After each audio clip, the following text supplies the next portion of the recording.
Chapter 944. When the cheerful music played at the end of the third act, the actors quickly lined up in a neat triangle and began to dance to their heart's content. Marquez and the other Roman soldiers were wide-eyed. They had never seen such a strange dance before. Accompanied by the ups and downs of the music, the actors' movements were sometimes masculine, sometimes soft, and sometimes comical. They shook their heads, twisted their waists, and swayed their hips. These dance movements were something they had never seen or heard before, but they fit the music so well and were so uniform that it made everyone's blood boil. Their bodies trembled with the music, and they wanted to dance to their heart's content. In fact, when the music started, many Dionia soldiers stood up, hummed the melody, shook their heads, and swayed their bodies, and danced with the actors on the field. The drama lasted for more than an hour. When it ended, the audience burst into cheers. Even many Roman soldiers could not help but shout along with their comrades. But soon, the people of Rome stopped shouting, and the soldiers of Dionia cheered even more enthusiastically because their beloved king, Devers, was standing in the center of the hall. The Devers was wearing the same black shirt as the soldiers, holding a wine glass in his hand. He looked around and said with a solemn and loud voice, "Brothers, it only took you 4 months to conquer Rome and the surrounding city-states, saving our allies, and removing the threat from the north of the kingdom. You will be engraved on the stone tablet for this war, and be remembered by future generations. Your families will be proud of you, and the kingdom will be proud of you. Here, on behalf of the Senate and the generals who commanded you, I propose a toast to you, thanking you for your blood and sacrifice in this war." As the Devers spoke, he bent down and held the wine glass with both hands. He raised it high above his head and slowly turned around. At this moment, the field filled with tens of thousands of people was silent.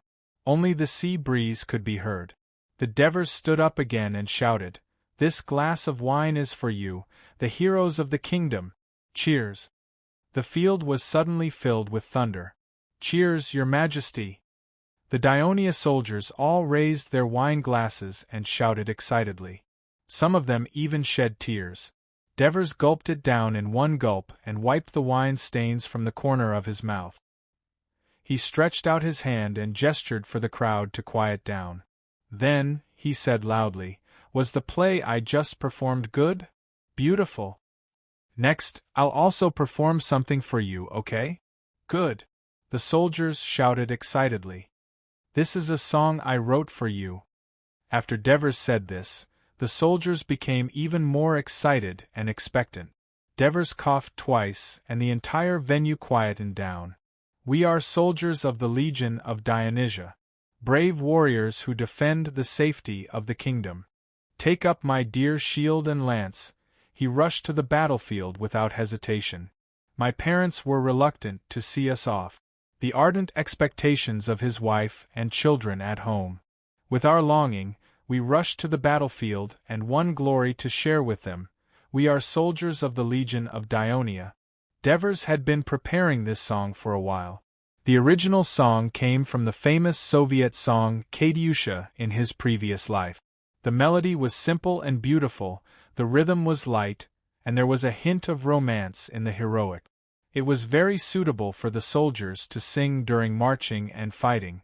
Devers took it out at this time in the hope that it could inspire the soldiers to overcome the fatigue of long-term fighting, reinvigorate their enthusiasm, and devote themselves to the next battle against Carthage with exuberant fighting spirit. Sure enough, the soldiers fell in love with this song after listening to it once. Due to the simple melody, many soldiers could quickly hum along. When Devers sang it for the third time, the soldiers could already sing it loudly. The entire venue was filled with singing and was unusually lively. After Devers finished singing, the surrounding singing did not stop. The soldiers were completely intoxicated. After a while, the venue became a little quieter. Devers asked loudly, "Brothers, is it good?" "It's very good, Your Majesty." "Do you want to know the name of this song?" "Yes." "It's called, The Song of the Legion of Dionysia." Not only the soldiers but even the officers were surprised. This song was written for us? Everyone was filled with pride and pride. The soldiers who had stopped singing sang again in a louder voice. We are soldiers of the Legion of Dionysia. They were so engrossed in singing that the fanatical atmosphere infected the Roman soldiers. Even though they did not understand the meaning of the song, they also hummed the tune softly. The song was really catchy. After singing it again and again, the soldiers of Dionia memorized the entire song and the lyric. Devers signaled for them to quiet down again. He smiled and said loudly, "Next, the two commanders, Amyntas and Martones, will perform wrestling for everyone. Do you want to watch?" "Yes." When the soldiers heard that there was such a good thing, they all shouted excitedly. Wrestling was one of the most common sports events in Greece. The Dionysian soldiers had been training since they were young, and wrestling was also a routine event to train the soldiers' physique. However, they had never seen two high-ranking army commanders wrestling, so they were naturally very curious. According to Greece's tradition, the contestants were supposed to be naked and covered with olive oil. However, the autumn night was a little chilly. The two commanders were not young, so they were wearing black shirts to prevent themselves from catching a cold. It did not affect the enthusiasm of the soldiers. When the two commanders stood in the middle of the venue, the cheers became even louder. "Are you ready?" Devers asked with a smile. Amyntas stared at his opponent and raised his chin. "Martones, you always like to compete with me. Today, I'll let you know who the strongest warrior in the kingdom is." Martones blinked and said indifferently, "Old Captain, you're older than me. Don't worry, I won't use my full strength." "Trying to provoke me?" Amyntas grinned, but his expression soon turned serious. He took a small step back with his right foot, squatted down, arched his back, and opened his arms wide. He was ready to strike. Seeing this, Martones immediately got ready to wrestle. At this moment, Devers became the referee and shouted, "Begin!" The two commanders roared at the same time and pounced on each other. The hall immediately erupted into an uproar. The soldiers of the 1st and 2nd Corps were desperately cheering for their respective corps commanders, while the soldiers of the other corps were also cheering for the two famous corps commanders. If there were no officers to maintain order, most of the soldiers would have probably rushed to the center of the hall. Even though they could not leave, they stood up and kept waving their arms, shouting and jumping. The scene was very lively. In such an atmosphere, Amyntas and Martones had long forgotten about Devers's reminder that it was just a performance and not to take it too seriously. They became high-spirited and used all their skills, wanting to completely defeat each other. The two of them fought for a long time and were panting from exhaustion. Even their shirts were torn. In the end, Amyntas, who was 6 years older than Martones, fell to the ground due to exhaustion and lost the match. Martones immediately helped him up. Amyntas patted the dust off his body and said indignantly, "Kid, if it was 10 years earlier, you definitely wouldn't be able to defeat me. But now, I'm old." Martones, who had the upper hand, did not argue with him. He only had a smile on his face. At this moment, Devers said loudly to the soldiers around them, "Soldiers, was the wrestling performance of the two commanders exciting?" "Exciting!" the soldiers yelled excitedly. Devers pointed at the two who were patting the dust off and said seriously, "Commander Amyntas is 54 years old this year, and Commander Martones is 48 years old this year. They are old, but they are still strong and agile. They are not weaker than you young people. This is the result of their persistent training. Therefore, all of you should learn from the two corps commanders. Persevering in training will not only improve your killing skills and gain more battle merits, but it will also keep you healthy and young. Am I right?" "Yes." The soldiers, especially the soldiers of the 1st Legion, yelled. The yelling dispelled the awkwardness in Amyntas' heart. The next to perform was Epicthenes and Olivers. Both of them were cheerful and lively generals. They had a handstand walking competition, which was indeed out of the soldiers' expectations. Their funny performance made the soldiers laugh. Next, Legio III's Commander Lazaro and Mountain Reconnaissance's Captain Izamo had a sprinting competition, Cavalry Commander Leds and Cusius had a horsemanship competition, Legio VI's Commander Trotiras and Royal Guard Captain Martius had a heavy infantry competition, and the Third Fleet's Commander Middleades and his crew cooperated to climb the mast. At this moment, the prestigious generals who commanded the army to charge and break through the enemy lines were doing their best in the center of the venue. Some were even shouting and yelling ungracefully. Their faces were covered in dust, which was a novelty to the soldiers. It also gave them some psychological balance. This was one of the main reasons why Devers insisted that the generals perform for the soldiers on this special night.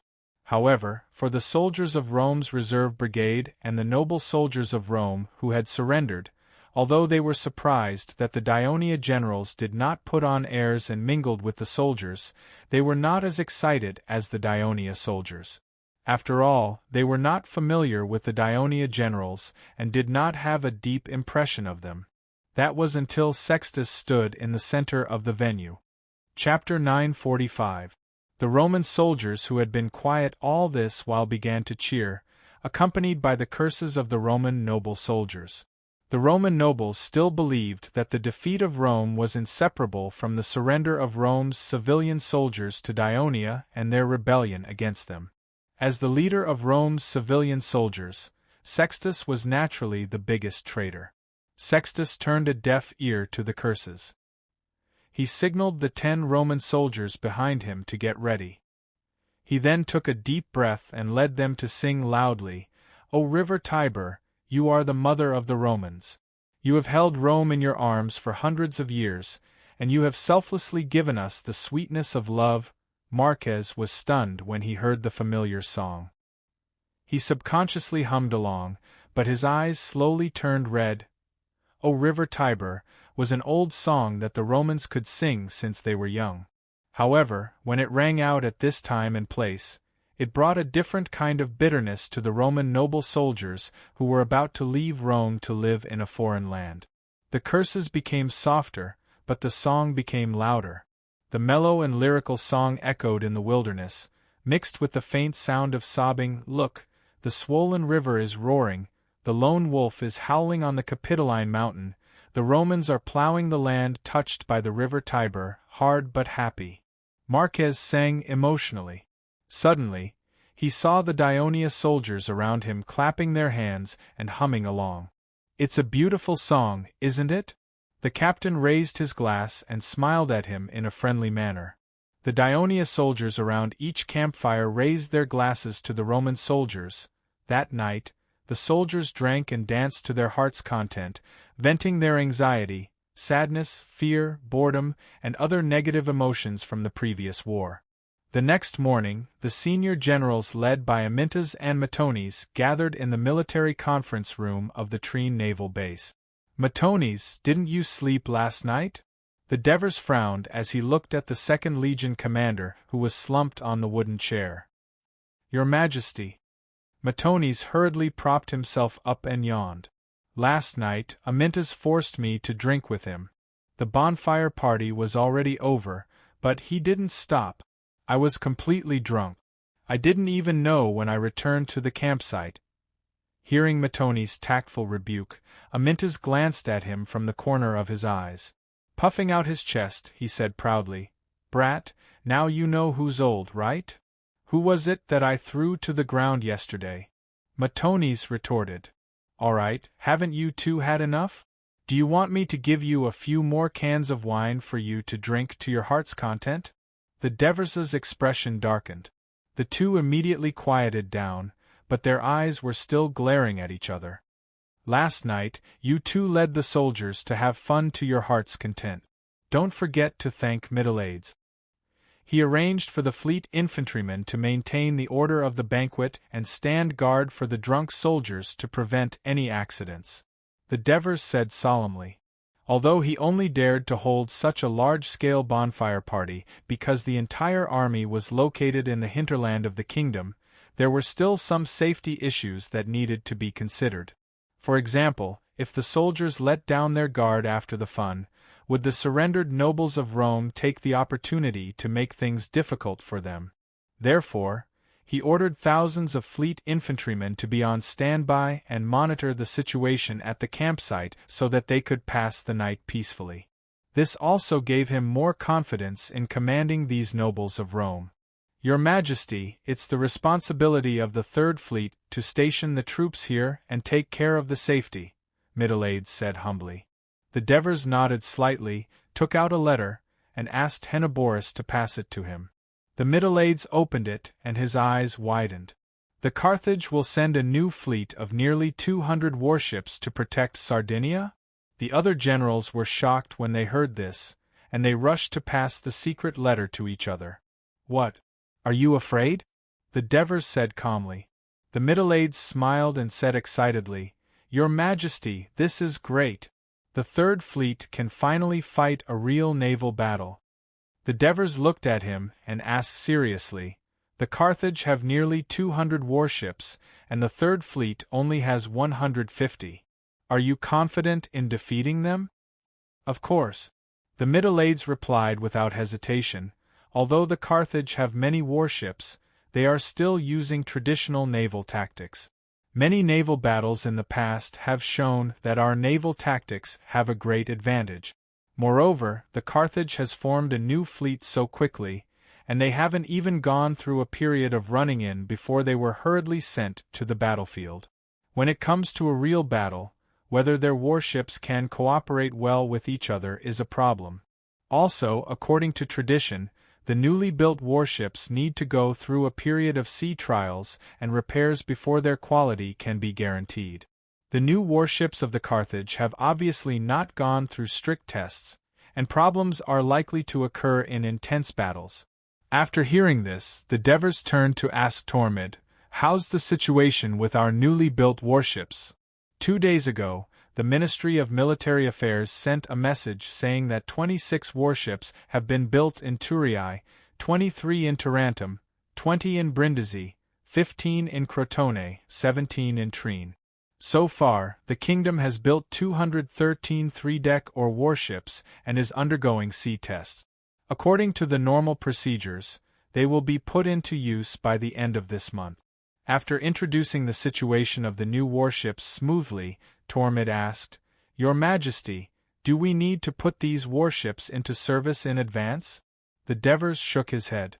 "No, just follow the normal procedures. However, when these warships are put into service, allocate 50 of them to the Third Fleet first." When the Middleades heard this, he was overjoyed. "Thank you, Your Majesty." The Devers knocked on the table with his hand and said seriously, "Carthage sent this new fleet to Sardinia instead of Sicily, which shows how important Sardinia is to them. What's more, the appearance of such a fleet in the waters of Sardinia is a great threat to the Latin region that we have just conquered and to the entire west coast of our kingdom. So, Middleades, your task now is to find it and destroy it.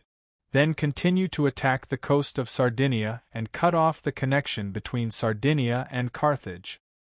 Your Majesty, the Third Fleet will definitely complete the task you have given us," Middleades replied resolutely. "But before that, the Third Fleet must first escort the army to land in Sicily." The Devers' eyes swept across the generals in the room and slowly said, "Along with this news about the new Carthage fleet, there is also a battle report from Sicily. The Carthage have captured Aegilion." "Aegilion has been captured?" The generals were all surprised. During their stay in the Saturnicum camp, they had a detailed understanding of the battlefield situation in Sicily, considering that they would soon be fighting south. They knew that Carthage's army had been blocked at Paragonia and Hina, unable to advance an inch. But now that they were about to land in Sicily, the situation suddenly changed. What is Prosos doing? How can he abandon Aegilion so easily? If Carthage's people occupy it, they can break into the Aetna region. Not only will Catanae be threatened, but Naxos will also be threatened. Amyntas said angrily. Prosos, as the commander of Sicily, not only was he able to defeat Carthage's first army, but he also defeated Serenus and disturbed the enemies in the west of Sicily. After that, he faced the sudden attack of the 100,000 Carthage army led by Margot and the people of Syracuse. With such a huge difference in strength, he was still able to resist the attack of Carthage's people, ensure the safety of the main cities in Sicily, and buy time for us to land in Sicily. It's already not easy for Prosos to do all this with just the military forces of Sicily. We shouldn't be too harsh on him, the Devers said softly. His generous praise for Prosos, Leotychides, made Amyntas feel a little awkward. Although there were some generals who were not convinced, they remained silent at the moment. Your Majesty, the loss of Agilion won't affect us much. Printos had always sat in the corner during military meetings in the past, but his glorious achievements in Latin had raised his status significantly. Not only did he sit beside the large wooden table with a map engraved on it, but he was also not far from the Devers. He also took the initiative to speak. Looking at this map, we can see that the capture of Agilion by Carthage's people doesn't have much of an impact on our territory in Sicily. This is a mountainous area, so it's difficult to transport food. Even if Carthage's people enter Aetna through Agilion, as long as Naxos and Catanai defend the cities, their attack won't last long. Moreover, Hina and Hebita are still a threat to their rear. Printos, don't forget about the people of Sicars. Tormid finally found an opportunity to refute his colleague. Although Agilion hasn't been annexed by the kingdom, it used to be the center of the people of Sicars. It's very important to them. Now that it has fallen into the hands of Carthage, I'm afraid that the Sicars in the east will lose their confidence in us. Didn't you say that the Sicars in the east have always been close to us and are almost annexed by the kingdom? They wouldn't surrender to Carthage so easily, would they? Olivers objected. Chapter 946. Without Agilion as a barrier, Prosos won't be able to take it back. The Cycles are being pressured by Carthage's army, and they don't know that reinforcements are coming. Moreover, the Carthage are adept at fighting in the mountains. Faced with such a predicament, it's hard to predict what the Cycles will do. Talmud said with a serious expression, however, if the Sicar tribe that lives on the western edge of the Sicily territory surrenders to the Carthaginians, it will definitely cause a lot of trouble for our Sicily territory. Devers slammed his hand on the wooden table and said in a deep voice, I've decided to have the entire army disembark on Catanai and repel Carthage's army head-on. Your Majesty, when we were discussing at Saturnicum, didn't you plan to have the army disembark on the western border of Sicily, which is defenseless, and cut off the retreat route of the Carthage's army? Matones asked. Yes, I've proposed such a plan before. However, the premise of implementing this plan is that the Carthage have lost their naval power, and they won't be able to threaten our landing fleet. Devers pointed at Sicily on the map on the wooden table and explained calmly, however, the situation has changed now. The Carthage's new fleet has already been put into use, and we don't know how many warships are being built in the shipyards of the Phoenicians. I believe that everyone still remembers the situation when we disembarked on Latin America. The number of warships carrying our legions is so large that it's impossible to hide from the Carthage's eyes and ears, and it's impossible to launch a surprise attack. When the time comes, the Carthage will mobilize all their naval power to stop us from disembarking. Everything went smoothly when we disembarked on Latin America, and it took us almost half a day. However, if we disembark on the western border of Sicily, the Carthage will try their best to stop us from disembarking. After all, that area is under the Carthage's control, and it's more advantageous for them to fight. Even if we can gather the Sicilian fleet and the Third Fleet together, we might not be able to gain any advantage. And even if we manage to land in the end, such a large army will require a large amount of food, and we will still have to rely on sea transportation for food supplies. This will be another big problem. Devers looked around at the crowd. Seeing that they did not refute but were deep in thought, he said loudly, Also, the territory of Sicily is being destroyed and threatened by Carthage's army. The people are eagerly waiting for us to go and rescue them. If we disregard their safety, and would rather take a huge risk to land in the west of Sicily, what will they think? So, the most important thing now is to chase the Carthage people out of Sicily so that the people can quickly rebuild their homes. Hearing this, everyone felt that it made sense and nodded in support.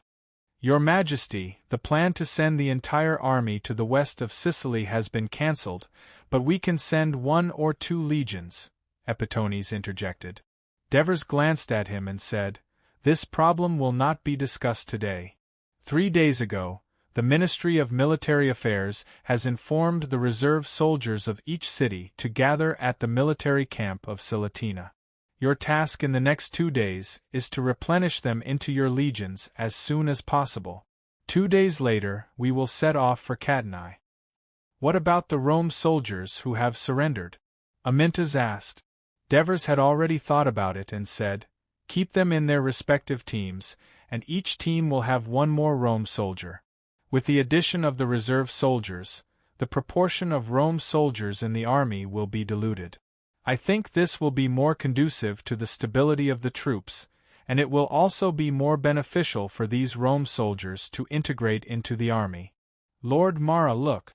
Our soldiers have occupied the city wall." The adjutant was so excited that he was dancing. It was no wonder that he was so excited. Tens of thousands of Carthage soldiers besieged the seemingly small city of Paragonia. After more than half a month of attack, apart from many casualties, they had not made much progress. Now they had finally gnawed this hard bone. Mara, who had been gloomy these days, finally showed a smile. He said loudly, "Blow the bugle to attack. Let the soldiers seize the opportunity to continue to attack the city.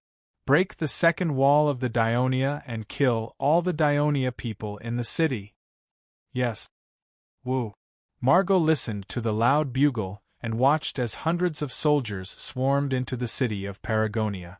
The sounds of fighting from the city were getting weaker and weaker. Mara clenched his fists. He was eager to break the inner city wall that had caused a lot of trouble for the besieging soldiers. The Carthaginian soldiers who occupied the top of the city wall quickly rushed down from all directions. They roared as they rushed into the city, chasing after the fleeing enemies. They were extremely excited, but they rarely noticed that the water flowing in the ditches along the crisscrossing streets was not stinky sewage, but sticky tar. In the empty houses, a large amount of wheat grass that had just been harvested was piled up, standing on the inner city wall. The captain of the 7th Legion of Dionia looked at the enemies that were rapidly approaching the city like a tide. He decisively ordered, "Close the gate.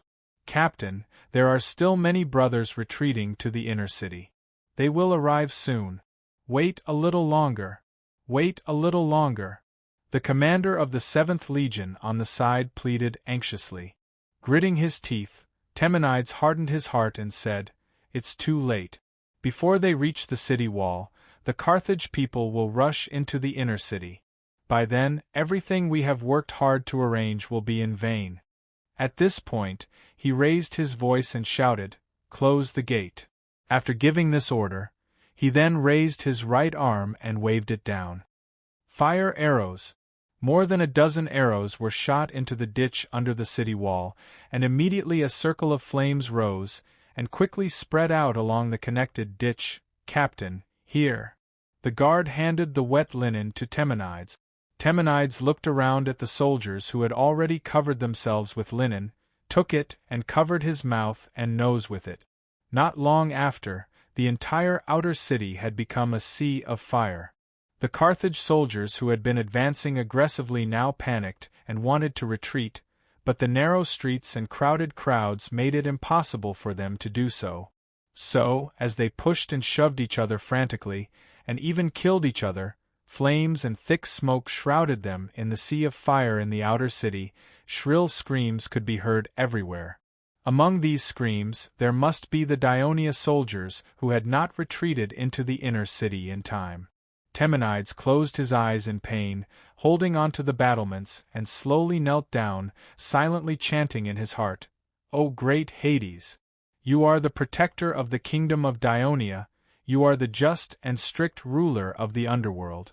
I beg you to give a fair trial to these warriors who died for the kingdom, so that their souls can receive the protection they deserve." Not only was Temenides praying, but all the soldiers on the inner city wall were doing the same thing.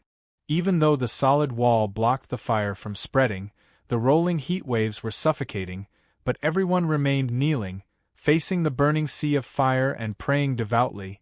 The Carthage people who were watching the battle outside the city were originally cheering because they were about to break the city, but when they saw the fire rising from the city and quickly enveloping the whole city, they were all shocked. Soon, their shock turned into panic. "Oh my God! The Dionia people have gone crazy, they've set the whole town on fire. Quickly withdraw the troops. Look at the fire. It's too late.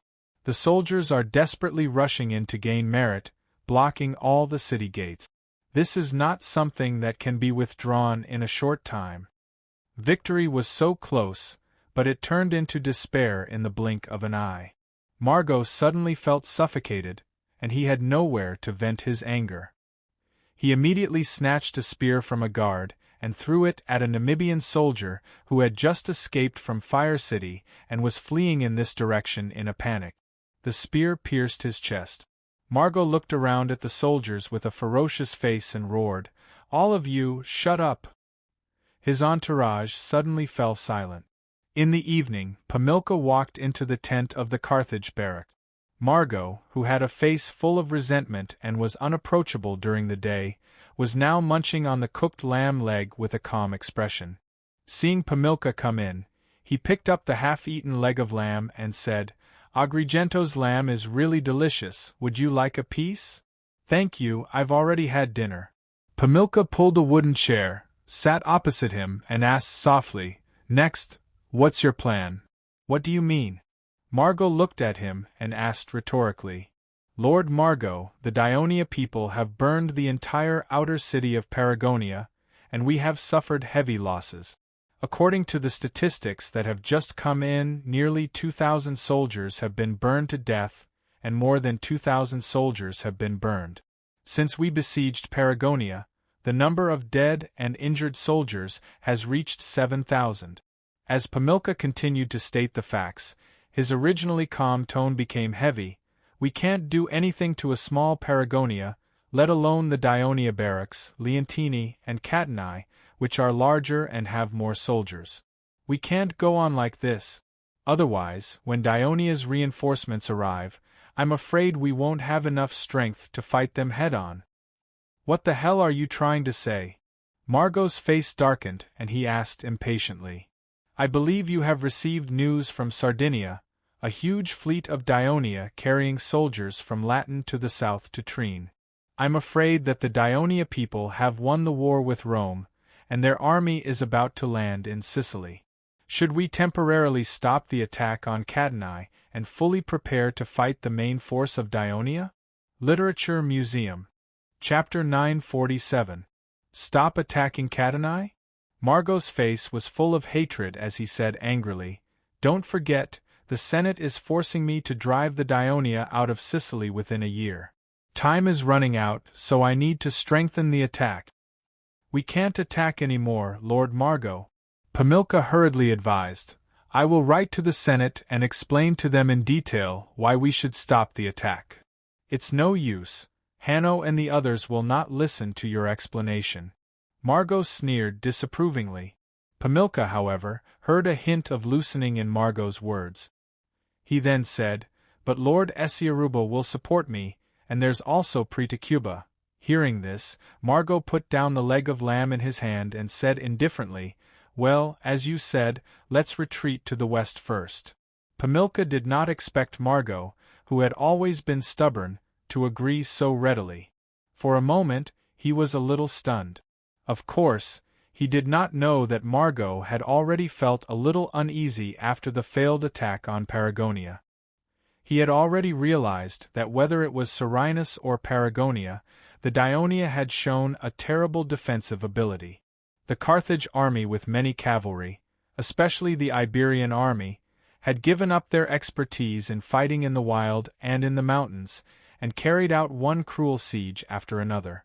In fact, they had given up their strengths, and it was not worth it at all. Today's fire had made him make up his mind. You mean retreat to the west of Sicily? Pamilka then came back to his senses and looked surprised.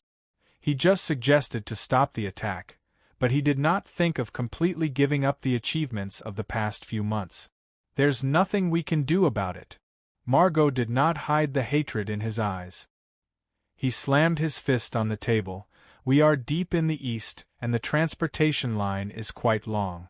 The dominance of the Sicilian Sea is still occupied by the Dionia, and the Senate has sent a new fleet to Sardinia. We can only rely on land to transport military food. You should be aware of the size of our army. The amount of rations we consume every day is naturally enormous. Now, we still have to factor in the labor of transporting rations. If not for our rations reserves and the aid from Syracuse, I'm afraid our rations would be extremely tight. Now, Dionia's fleet is intensifying its attacks on our food convoys and our empty rear. As you said, Dionia's defense is very strong. It's impossible for us to capture Catane in a short period of time. Moreover, the main force of Dionia is about to arrive. If there's a problem with the transportation of our rations. Margot did not continue, but Pamilka could not help but shiver and fell into deep thought. Margot continued to nibble on the leg of lamb until Pamilka made up his mind and said, "Since the situation is so serious, I agree with you. I will write to Lord Esiaruba about the situation here. He is experienced and wise. He will definitely understand our current situation and intercede for us in the Senate, reducing the criticism of us by the other senators. However, once we retreat to the west, what will happen to Syracuse?" Margot sneered and said disdainfully, "Syracuse wants to be an ally of Carthage. That's just wishful thinking on their part. The noble Carthage will never be friends with these cunning and shameless Syracuse people. They think I don't know that for such a long time, they did not move in Taunus and did not pose any threat to the Dionia allies at all. Are they fighting against Dionia? The casualties of Carthage's merchant ships in the past 10 days due to the storm at sea is more than the number of people who died in the battle at Taunus. Since Syracuse wants to take advantage of our battle with Dionia to preserve their strength and reap more benefits. Haha, they are only fit to be used by us to hold back the reinforcements of Dionia, preventing them from advancing westward at full force." Pamilka looked at the resentful expression on Margot's face and suddenly remembered that Margot and his cousin Hamilco had suffered a crushing defeat at the hands of Syracuse more than 10 years ago. It seemed that Pamilka had been brooding over this, so it was not surprising that he had such an attitude. Moreover, the actions of Syracuse during this period had indeed displeased Pamilka. Therefore, he did not want to persuade Margot to fulfill the covenant. He only reminded him, "Without our support, Syracuse will likely choose to surrender when facing the attack of the Dionysian army alone." Surrender? Become the second Tarentum? Margot suddenly laughed. These shameless Syracuse people think that they are the masters of Sicily and are born nobler than the people of other Sicilian city-states. Will they easily surrender to Dionia? Indeed, for more than 10 years, Syracuse had been surrounded by the increasingly powerful kingdom of Dionia and its allies and friendly city-state. There were even occasional conflicts, which showed how unwilling the people were. Pamilka pondered, but Margot continued, "As long as we, Carthage, maintain our strength, Syracuse will not easily surrender to Dionia. So before we retreat, we must attack Paragonia with all our strength tomorrow." Pamilka was startled and hurriedly said, "The Namibian army has been attacking Paragonia for the past few days and has suffered great losses. With today's fire, if they don't rest and reorganize, I'm afraid that if we want them to immediately attack Paragonia tomorrow, let the Iberian army and the Phoenician army be in charge of the siege." Margot's sudden interruption made Pamilka choke. The more than 10,000 Iberian troops who followed Margot to the Catania plain were very strong, but these days they had been guarding against the reinforcements of Catanai's Dionia and Leontini's barracks to Paragonia. They had not participated in the siege battle, but only fought a few battles with the enemies from the north. The losses were very small, and they could be said to be a fresh army. In order to capture Paragonia, Margot was finally willing to send his own troops to the battlefield, and with the cooperation of the Phoenician army, who was not weak in combat. Pamilka criticized in his heart, but continued to say, "Who will defend the enemies from the two directions of Catanai and Leontini? Relying on these troops who have suffered a lot of losses and low morale after many sieges?" Margot heard a hint of blame in Pamilka's words. He sneered. "Although their siege is blocked, they can still defend. After all, the number of soldiers is greater than the enemy. Haven't the young officers sent by the Senate been clamoring to lead the troops to the battlefield? I will give them a chance." Pamilka was shocked, and was about to dissuade him when Margot suddenly stood up and said in a deep voice, "I have sent a messenger to Aegilion to inform Hasdrubal to come here early tomorrow morning with the army. If the enemy of Catanai really dares to attack, we can take advantage of the victory." Speaking of this, Margot looked straight at Pamilka. "Even if we have to retreat, we must let the soldiers understand that there is nothing in Sicily or the western Mediterranean that can stop their attack. Therefore, Paragonia must be destroyed." Bang! Margot slammed his fist on the table. Adjutant Tagru hurried into the hall. "Commander, I have just received a report from a cavalry scout. Brelu led 4,000 soldiers to Paragonia." "What?" Leotychides, who had always been expressionless, could not keep calm at the moment. He said angrily, "Didn't I already order him to stay in the camp and not to lead the army to attack? How dare he violate the military order? Damn it!" After all, Tagru was a Briti man, and Brelu was also a Briti general whom he respected. He could not help but want to defend Brelu.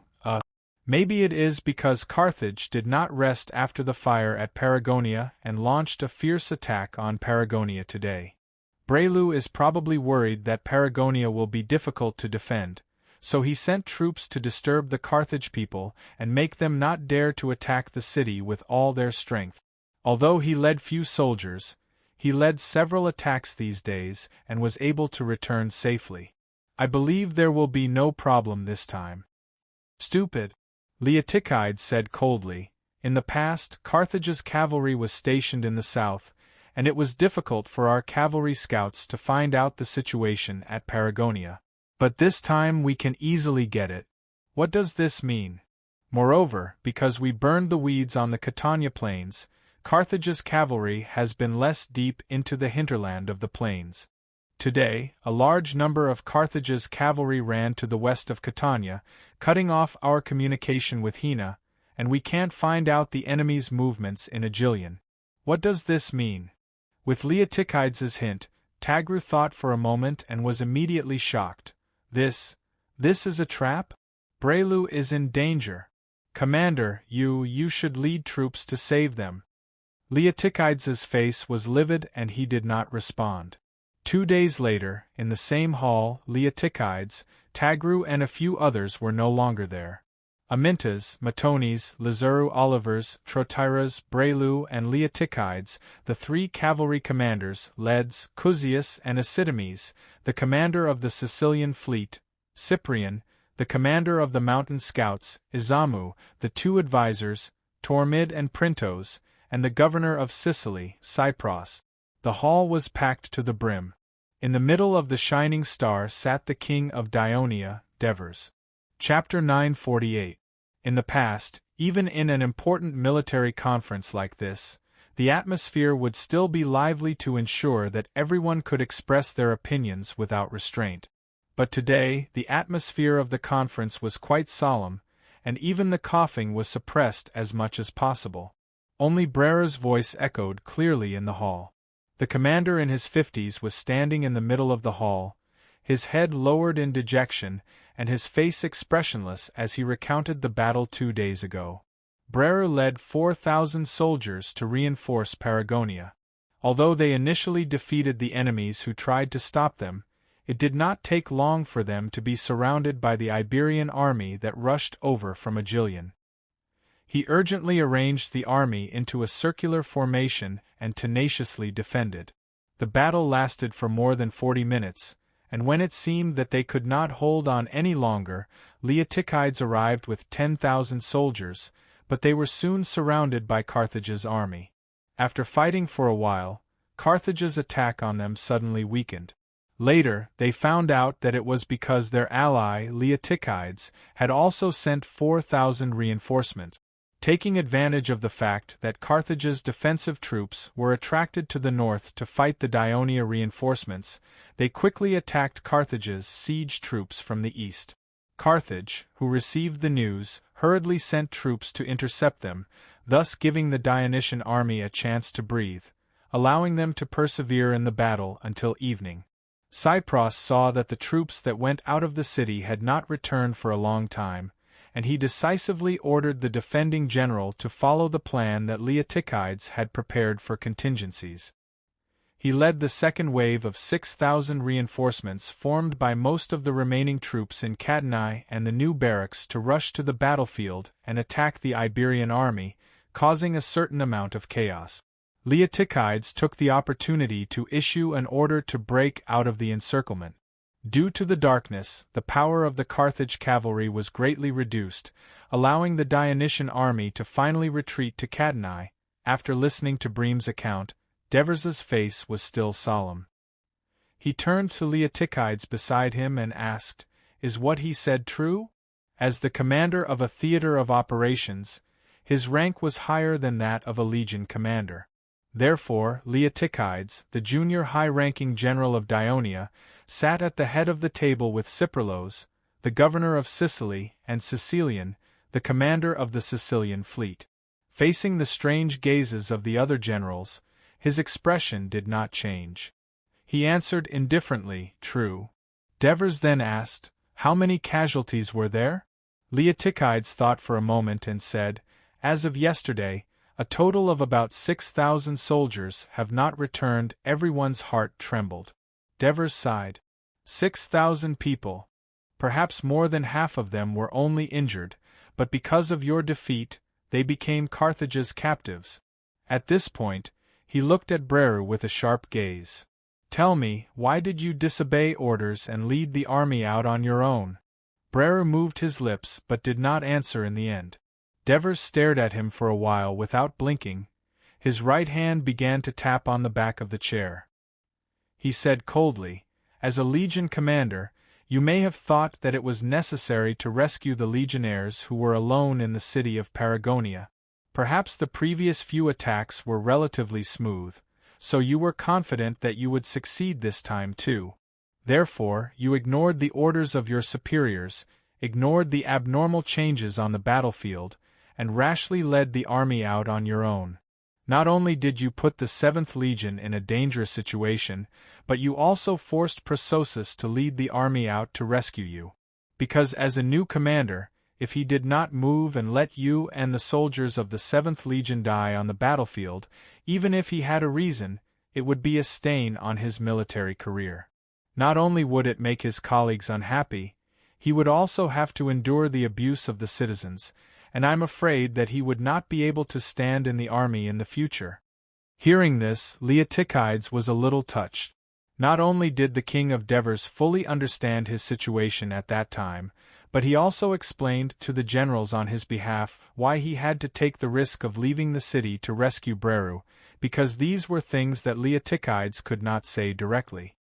Fortunately, Prososus responded appropriately, and the army was eventually able to retreat back to the city. But the disappearance of 6,000 people and the burning of the new barracks. This is still a considerable loss. Devers tapped on the back of the chair harder and harder. He had originally led the army to Sicily with great ambitions, but he did not expect to receive this bad news as soon as he landed. It was as if a can of cold water had been poured on his head, and every time he thought about it, he would be angry and unable to calm down. Tormid, according to the military law, disobeying military orders and causing heavy losses, what punishment should be given? Devers suddenly asked loudly. Tormod's heart tightened. He looked at Breru, who had his head lowered, and said hesitantly, according to the military law of Dionia, disobeying military orders and causing defeat in battle, a light punishment will be dismissal, and a heavy punishment will be death. Amintas, Matones, and the other generals broke out in cold sweat for Breru. Although he was a Brudi, he had been leading the army for more than a decade, and with his honest and hospitable nature, he got along well with these mercenary elders, be it in the army or in the Senate. Then first dismiss Breru from his position as the commander of the 7th Legion. A more detailed punishment will have to wait until after the war is over, and the Ministry of Military Affairs will make a ruling based on the losses caused in this war. Although Devers's tone was cold, Tormod heaved a sigh of relief. Devers chose the lightest punishment. Although he wanted the Ministry of Military Affairs to make a detailed ruling and punishment after the war, how could the Ministry of Military Affairs dare to make a harsher ruling on a Senate elder, a representative of the Brudi? Therefore, Devers raised his club high and hit Breru lightly. However, to Amintas, Matones, and the other commanders, being stripped of their positions was undoubtedly the greatest punishment. Therefore, they felt sorry for Breru, but no one dared to defend him when Devers was furious. Breru, do you accept this punishment? Devers asked coldly. I accept.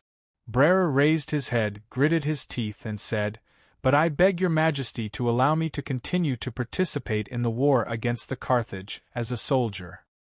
Hearing his answer, Devers's expression softened a little. Forget about being a soldier. The 7th Legion needs a new commander. You can temporarily be the 2nd adjutant of the 7th Legion and help the new commander to better command the 7th Legion. Are you willing?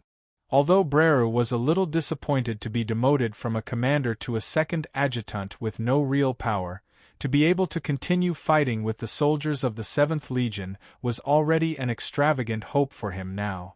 Therefore, he immediately replied, I am willing. Before the new commander arrives, you will temporarily act as the acting commander of the 7th Legion, so you can return to your seat and continue to participate in today's meeting. Yes, your majesty. As Breru returned to his seat, everyone gave him comforting looks. He nodded in acknowledgement, but he did not feel regret in his heart. In addition to the 2 reasons given by the king, there was another important reason why he disobeyed orders and fought without permission. Back then, when the Battle of the Ramada River failed, in order to cover the retreat of the soldiers, Legio IV's commander, Dracos, led the 1st Brigade to stop the pursuers. In the end, they were surrounded by the enemy, and they were either killed or captured. Dracos also died in humiliation under the city, and Breru was lucky enough to be rescued in the end. But over the past 10 years, the scene of despair when they were surrounded by the enemy appeared in his dreams countless times. Countless times he thought, if there were reinforcements at that time, Sir Dracos and the 1st Brigade would not. This became a knot in his heart. Therefore, when the 1st Brigade of the 7th Legion under his command was trapped in the city of Paragonia and faced a desperate situation, no matter how dangerous it was, he would never let himself stand by and watch. At this moment, the Devers did not care about what Breru was thinking.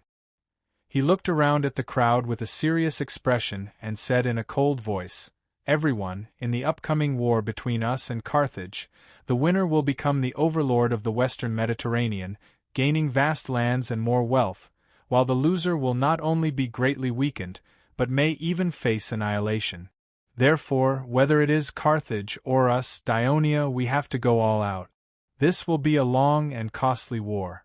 Whether it is us or Carthage, the number of people involved in the war will exceed 100,000. 100,000 people. This was not just a huge number, it meant that the scale of the war would increase dramatically. It meant that the consumption of the war would increase dramatically. It meant that the difficulty of controlling the army would increase. It meant that the difficulty of commanding the army would increase. Therefore, in order to ensure the final victory of the kingdom, to avoid the prolongation of the war, and to increase the burden on the kingdom and the people, I request that everyone hear.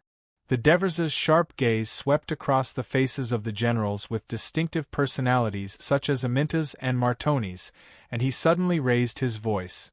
During the military conference we can discuss, but once a decision is made, even if there are objections, we must execute it meticulously. Only in this way can we ensure the smooth operation of the entire army. If anyone disobeys orders, or does not do their best to execute orders, I can guarantee that the punishment they will receive will be heavier than Brera's. The last sentence of the Devers that was filled with murderous intent made everyone's heart tighten. Even the arrogant Amintas subconsciously did not dare to make eye contact with the Devers at this moment. Suddenly, the hall fell silent. The Devers touched his chin and said in a gentle tone, "Tormid, send a letter to the Ministry of Military Affairs and immediately summon Xanti Paris to Catanai as the commander of the 7th Legion.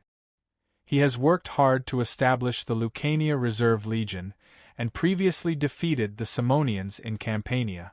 He has made brilliant achievements. It is time to give him an official appointment. At the same time, let the Ministry of Military Affairs inform the Lockley Barracks to organize reserve soldiers to Catanai as soon as possible to replenish the number of people in the 7th Legion." "Yes, Your Majesty." Chapter 949. Brera clenched his fists with a slightly gloomy expression. "Everyone." The Devers looked around and said with a serious expression, "When we were fighting in Rome, the Carthage army pretended to besiege Selinus with a large number of troops, but secretly defeated the Sycir army with a strategy. They led their elite troops to invade the defenseless rear and easily occupied Agrigento, forcing the Prososus army to retreat. After that, they attacked Gera. With roughly the same number of soldiers, they defeated our Sicilian coalition in a head-on battle. After that, although they went through many bitter battles, they finally conquered the city of Paragonia that we had painstakingly built and retreated to the west in time before our main army arrived. From the performance of the Carthage army during this period of time, it is a strong and resilient army.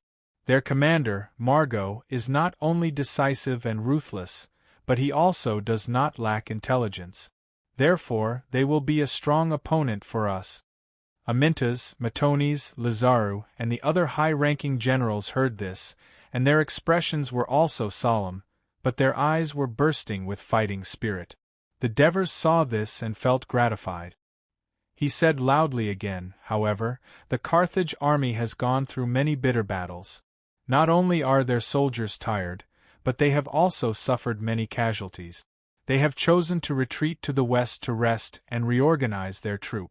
They want to reduce the difficulty of food supply, build more defensive facilities, and even take down Selinus. They want to be fully prepared to deal with our upcoming counterattack. However, we will not give them enough time to prepare, so I have decided that all the troops will only rest in Catanai for a day and march to the west the day after tomorrow."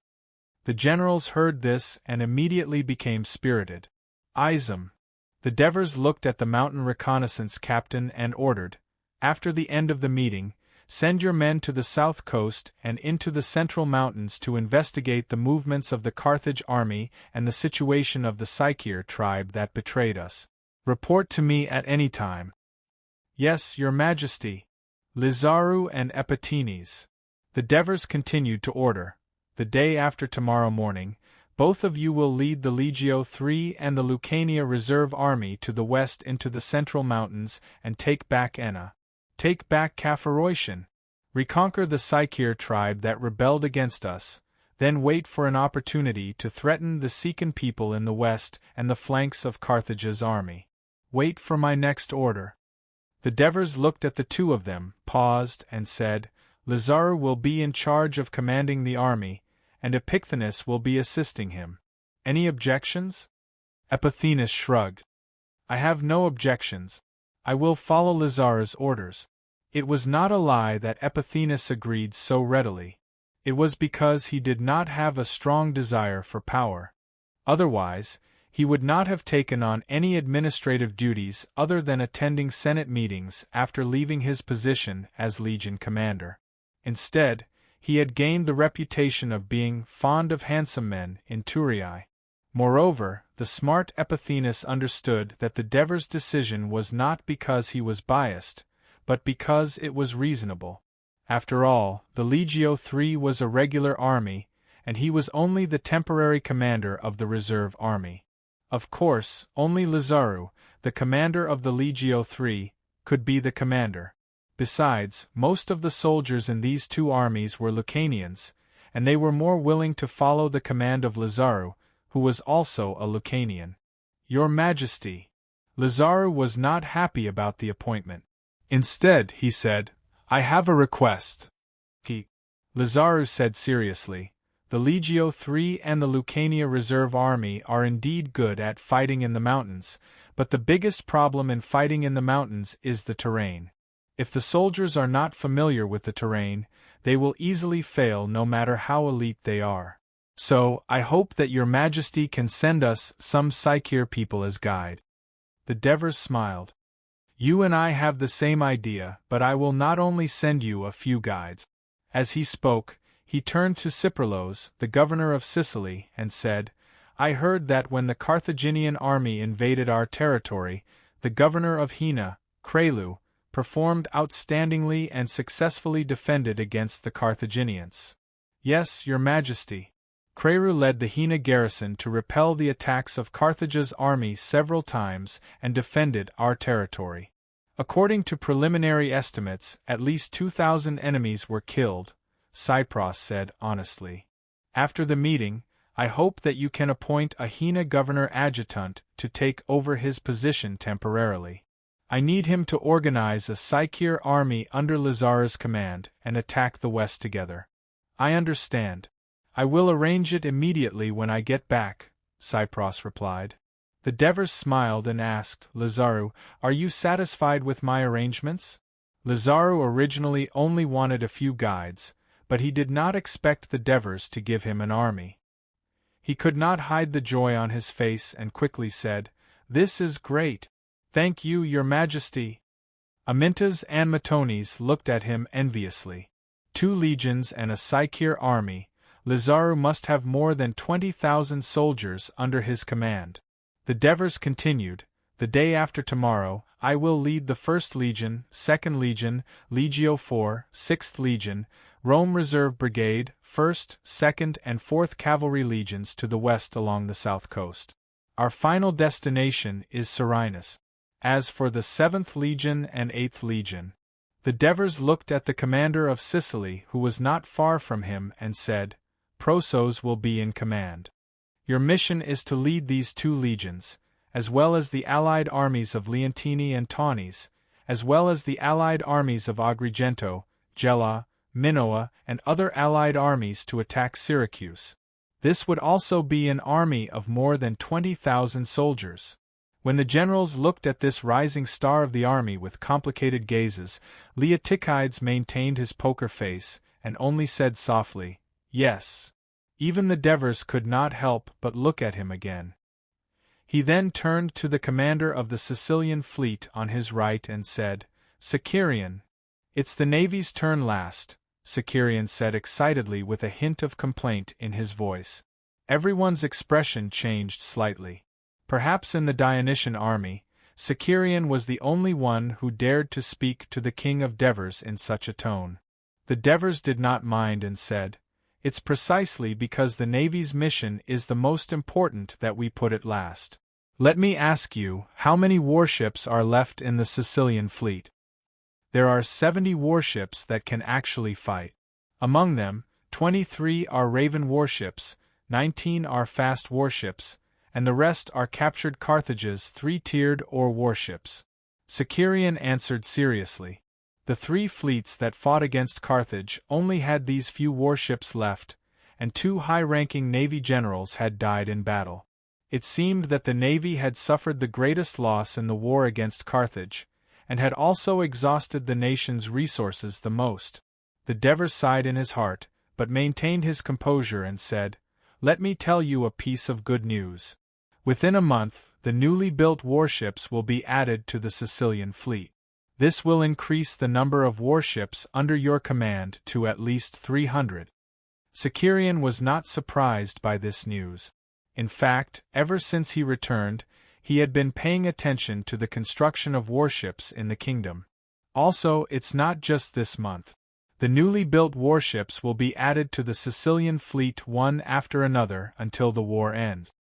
The Dever's next words finally made Sicerian smile. However, the Dever's expression became even more solemn, and his voice became even more powerful. However, as the Sicilian fleet becomes stronger, you will have to shoulder more responsibilities. You have to actively cooperate with the land forces and continue to harass western Sicily. Continue to defeat Carthage's new fleet. After completely controlling the entire Sea of Sicily, he would further obtain the dominance of the sea between Carthage and Sicily. He would cut off Carthage's material transportation route to the west of Sicily, and he might even be able to threaten Carthage's territory in the future. This is my request for the Sicilian fleet. Can you do it? Sicerian felt a sense of pressure at first, but then he became excited and said loudly, "Your Majesty, even if you add another request, for the Sicilian fleet to independently attack the affiliated towns of Carthage or the towns of its allies, the Sicilian fleet will definitely be able to do it." Some of the generals present were displeased. What did Sicerian mean by this? Did he want the navy to take away all the work of the army? The Devers very much admired Sicerian's confidence. He nodded and continued, "This time, I will lead the army to the west.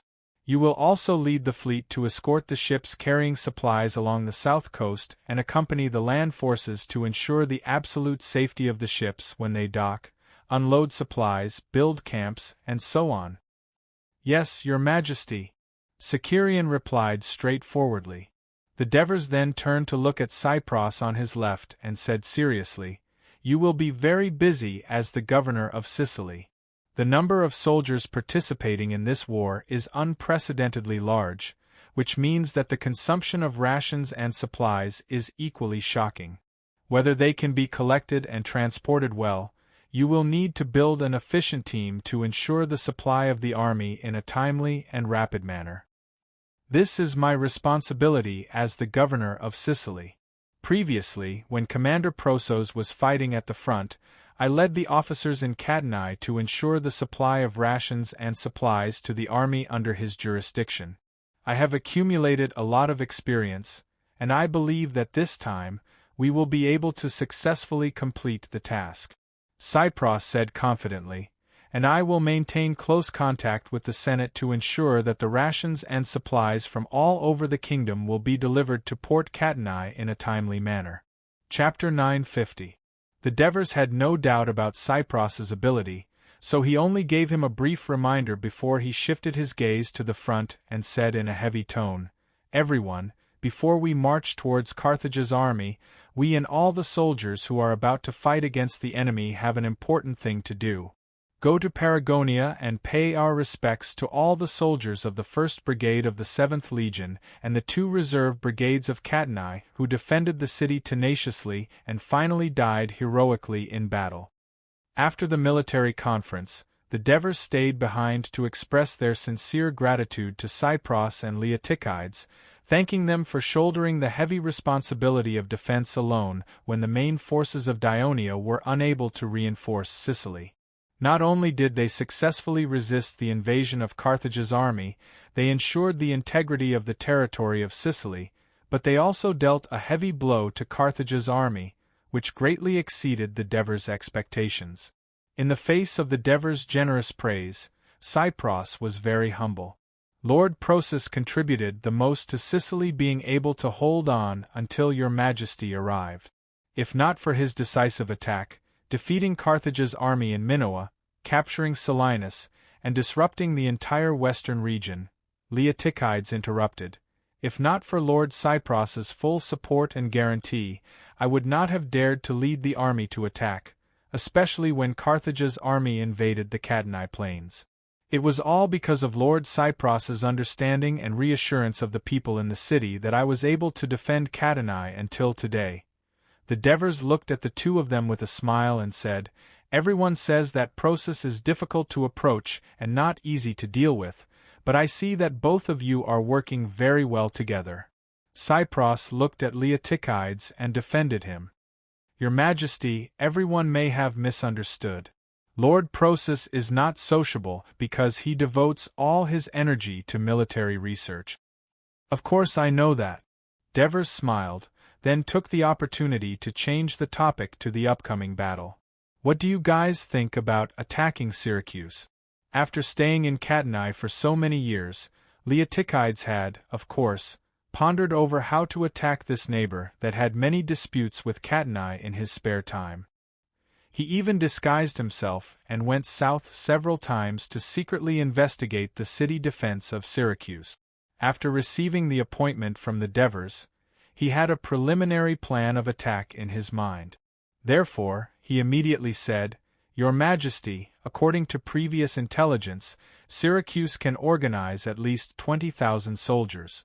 If it is to defend the city, the number of soldiers will only be more. However, the citizens of Syracuse lack sufficient military training. Moreover, they have not experienced any major battles in the past 10 years, so they lack sufficient combat experience. They definitely do not dare to leave the city to fight us. They only know how to defend the city. Although the walls of Syracuse are tall and sturdy, I am confident that I can take them down." At this point, Leotychides turned around and yelled at Tagru, who was waiting outside the door, "Bring me the defensive map of Syracuse from my room." Leotychides suddenly yelled in front of the Devers. This behavior was extremely rude, but the Devers did not mind. He even stopped Henoboris from reprimanding him and listened attentively to the young commander, who was already immersed in his thoughts. "As your Majesty will lead the army to the west to fight against the Carthage, the east is temporarily free from the threat of the Carthage. Moreover, it is currently the slack season. We can gather more people from Naxos, Sicily, Katani, Leontini, Taunis, Sycere, and even Agrigento and Gela, who have fled to join in the siege of Syracuse." While Leotychides was talking incessantly about his ideas, Tagru had already brought over the wooden map. He immediately placed it on the table and pointed at it, saying, "Your Majesty, please take a look. Syracuse is a large city with a large area. Its walls are not short either, but more than half of them are built on the coast and hills. There are two main sections that are suitable for an army to attack the city. The first section is the eastern wall, mainly the section near Herxagate near Taunis. This section is about a mile long. The other section is the western wall, from Pusksa Gate south to the main port of Syracuse. This section is about 4 miles long. My plan to attack the city is: the main force formed by the 7th and 8th Corps will set up camp here." Leotychides pointed at the flat area between the west of Syracuse and the Aripus River on the map. "But there is the Luxemi swamp nearby. It is very easy for the soldiers to be infected with the plague." Cypros, who was also looking at the map, had a change in expression. He loudly reminded, "You must know that Carthage's army had attacked Syracuse twice in the past, but they were all tormented by the plague and eventually suffered a crushing defeat. Of course I know the dangers of the Luxemi swamp." Leotychides explained confidently, "It is almost November now. The weather is starting to turn cold, and the number of mosquitoes has decreased. Moreover, the citizens of Syracuse have been constantly developing the swamp, and its area is much smaller than it was 10 years ago. Moreover, our soldiers have been specially trained to deal with such harsh terrain in their daily military training. I think it will not cause any problems for the army to set up camp." Upon hearing this, Devers recalled the battle report he had received from Samones when he was in Rome. Alexis led the army into the mountains and also set up camp near the swamp. There were no major problems. So, he agreed and said, "As long as you are fully prepared, I think it should not be a problem for the army to set up camp here. Continue." Another army made up of some of the reserve soldiers from our Sicilian territory. The soldiers from our allies will be stationed near Taunus. According to the treaty, the commander of such a mixed army must be a general of Dionia, and the high-ranking generals have basically all been appointed. In order to ensure that the attack on the east of Syracuse can be carried out smoothly, I think. Leotychides hesitated for a moment, which was rare for him. Can Breru temporarily take up this position? Both Devers and Cypros were shocked when they heard this. Devers looked at him with interest. They all say that Prosos is cold, but I didn't expect him to be so compassionate. He wants to use this opportunity to let Breru perform a meritorious deed and reduce the public's criticism of him, so that he can reduce his punishment after the war ends. Being stared at by divers, Leotychides felt slightly unnatural. The reason why he made this suggestion was partly because of the upcoming battle, but more importantly, it was to make up for the guilt in his heart. Because in this military conference, he suddenly realized that under the pressure of the Carthaginian army, no matter who was in Breru's position, they would face the same predicament. Breru led the 7th Legion to help, and it just so happened that he took the brunt of the problem for him. Devers coughed dryly. I can understand your feelings of wanting to help Breru, but if we let him lead the army, it will confuse everyone, and the previous punishment will be meaningless. So, I cannot agree to it. The commander of the army on the east can be Xanthoparis. He led a mixed army to conquer the towns of Samnites and Campania, and should have some experience in this. During the attack on Syracuse, you will temporarily take his place as the commander of the 7th Legion. Yes, your majesty. Leotychides' expression did not change. I heard that when your majesty led the army to Catanae, there was a team of a few hundred engineers and skilled craftsmen. I hope that your majesty can let this team assist us in building various siege weapons to reduce the difficulty of the siege, and thus put more pressure on Syracuse. Of course, that's not a problem. Devers nodded in agreement and then asked, Your attack will be focused on these 2 sections of the wall, but I'm afraid you won't neglect the other sections of Syracuse's walls, right? As expected of a general who had won every battle, his senses were sharp. Leotychides thought for a moment and said, Apart from the wall on the coast, the other sections of the wall are built on high ground, making it more difficult to attack.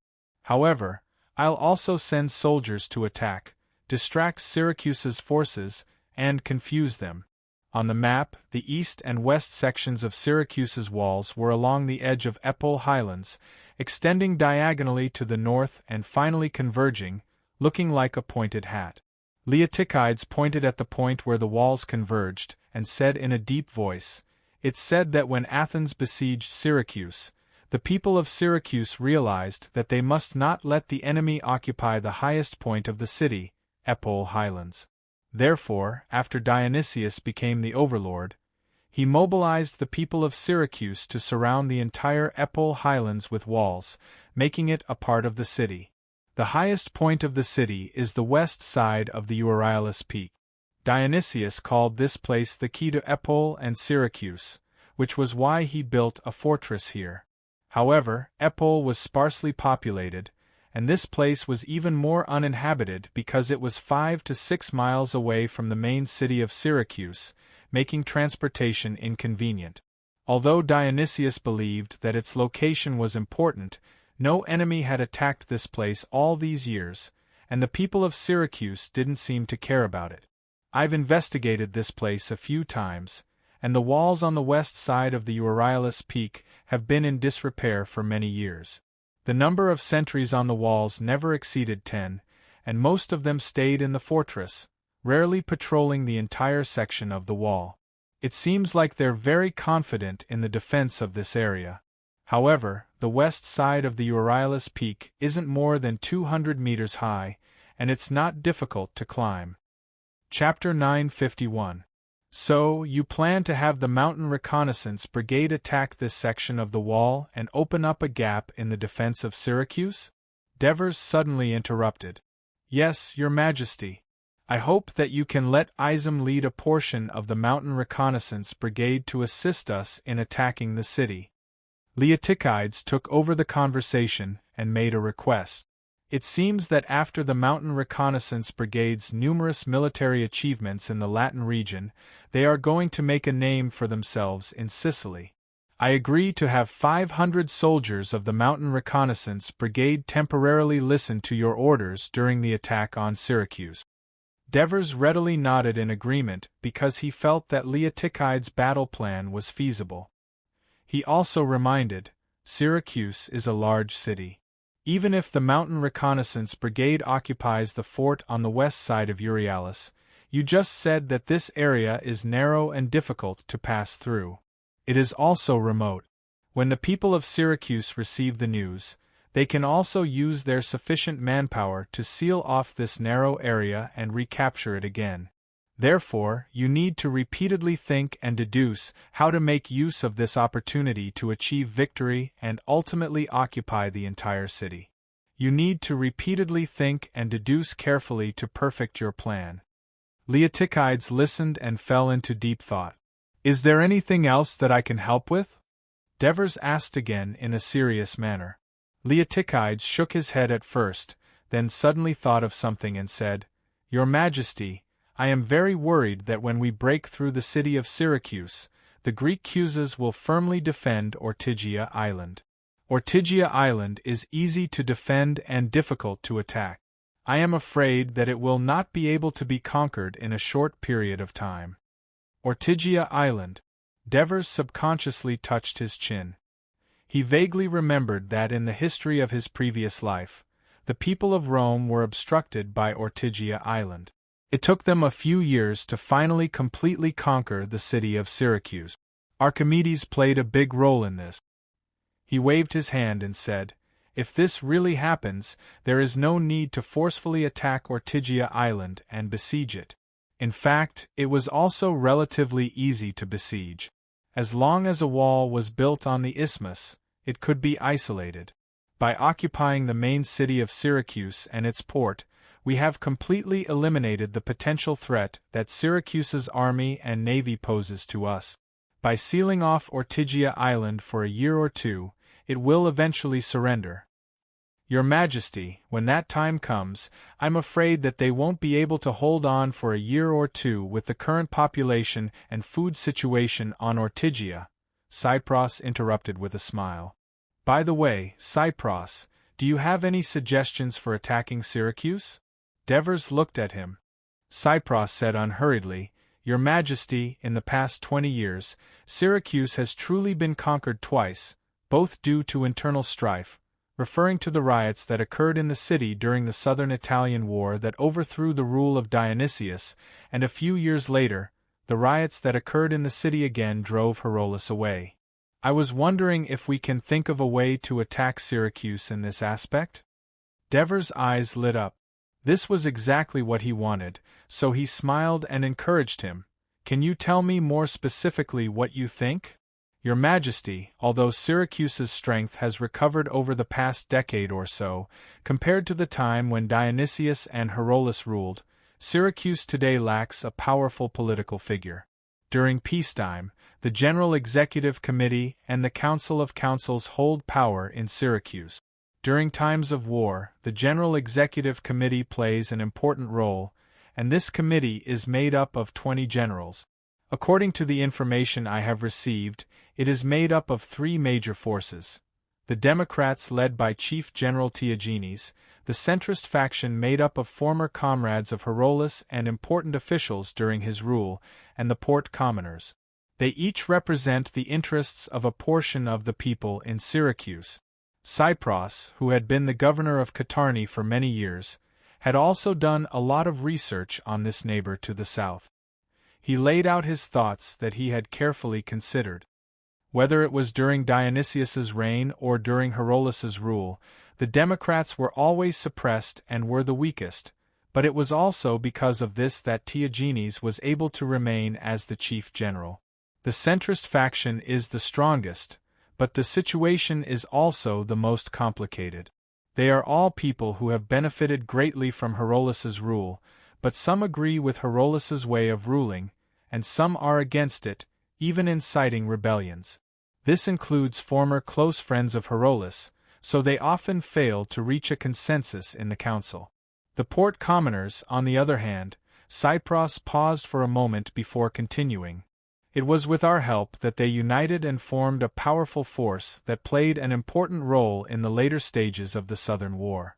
But as an independent political force, they were naturally ostracized by the traditional forces in Syracuse. From the composition of the General Executive Committee, it can be seen that the Port commoners have never elected more than 3 generals, which is not commensurate with their strength. Over the past 2 years there have been some changes. Originally, the people of Syracuse elected Theagenes as the chief general to maintain the political stability of Syracuse, but they underestimated Theagenes' ability to stir up trouble. On one hand, he took advantage of the fact that the people of Syracuse despised the Port commoners to win over the middle faction and ostracize the Port commoners. Not only did he reduce the number of generals elected by the Port commoners to only 1, he also had people propose and pass several bills in the council that were unfavorable to the Port commoners. Some of the benefits originally given to the Port commoners in Herolus were retaken back and given back to the citizens of the city, making his reputation in Syracuse even higher. On the other hand, he took advantage of the conflict between the middle faction to divide and win over some of the middle faction, making some of them reach an agreement with him on certain interests. So his influence in the General Executive Committee and the council grew, and he was even able to convince them to form an alliance between Syracuse and Carthage, and declare war on Ionia. Of course, Devers knew about the situation in Syracuse. He said in a light tone, "It seems that General Theagenes is very ambitious. He wants to use this war to win more reputation for himself. Maybe he wants to become the second Herolus or even the second Dionysius." This is also the tradition of Syracuse. They always walk a fine line between democracy and dictatorship. In times of peace, they choose a democratic government, but in times of crisis, there will be people who want to be a dictatorship, Cypros added. To be a dictatorship in Syracuse, one must have strong willpower and courage, and this Theagenes. Devers's lips curled up slightly. Although he is shrewd and cunning, which allowed him to achieve some of his goals, it is all petty trick. At least, I do not see him as having the strategic vision and courage of Dionysius and Herolus. I am afraid he never thought that Carthage's army would retreat so quickly, leaving Syracuse to face our wrath alone. Your Majesty, the political scene in Syracuse is indeed divided, squeezed, and complicated. There is also a strong opposition among the people, and there is a lack of a strong person to lead and unite them. But based on the tradition of Syracuse, we do not know if the war will lead to more internal conflict, or if it will lead them to unite. Cypros reminded solemnly. Just because the war may lead to more unity among the people of Syracuse, should we stop attacking them? Leotychides listened for a long time, and could not help but refute. As long as we have a complete battle plan and well-trained soldiers, we do not need to think too much about these things. Syracuse City will be conquered by us. Don't get worked up, Prosus. Cypros just wants to cause chaos in Syracuse, weaken their defense, and let us take over the city as soon as possible, explained Dives. Cypros just wants to cause chaos in Syracuse, weaken their defense, and let us take over the city as soon as possible. He paused and looked at Cypros. Are you planning to rope in the civilians of Port Syracuse, and destroy the friendly relationship between the Democrats and the middle parties? Your Majesty is wise. Cypros flattered and then said, the civilians of Port Syracuse have been oppressed all these years, and there must be a lot of resentment. Most of them are poor and freedmen, and they do not cherish the glory of Syracuse in the past, and are more easily moved by benefits. We have a good relationship with them in the past, and now as long as we give them enough promises, I believe they will make the right choice. Some of the methods that Theagenes has used against the middle parties in the past have probably caused some dissatisfaction, and now that his plan has failed, and Syracuse is being attacked by the kingdom alone, as long as your majesty allows Xenophanes to secretly send people to incite the people in Syracuse city, there will naturally be people who will seize the opportunity to attack Theagenes. Cypros' plan needed to rely on Xenophanes, the head of the intelligence department in Sicily, to carry it out, but the intelligence department was directly under the command of King Devers, and he had no right to command them, so he could only ask for instructions from Devers. Devers listened, thought for a moment, and said, "Both of your suggestions are good.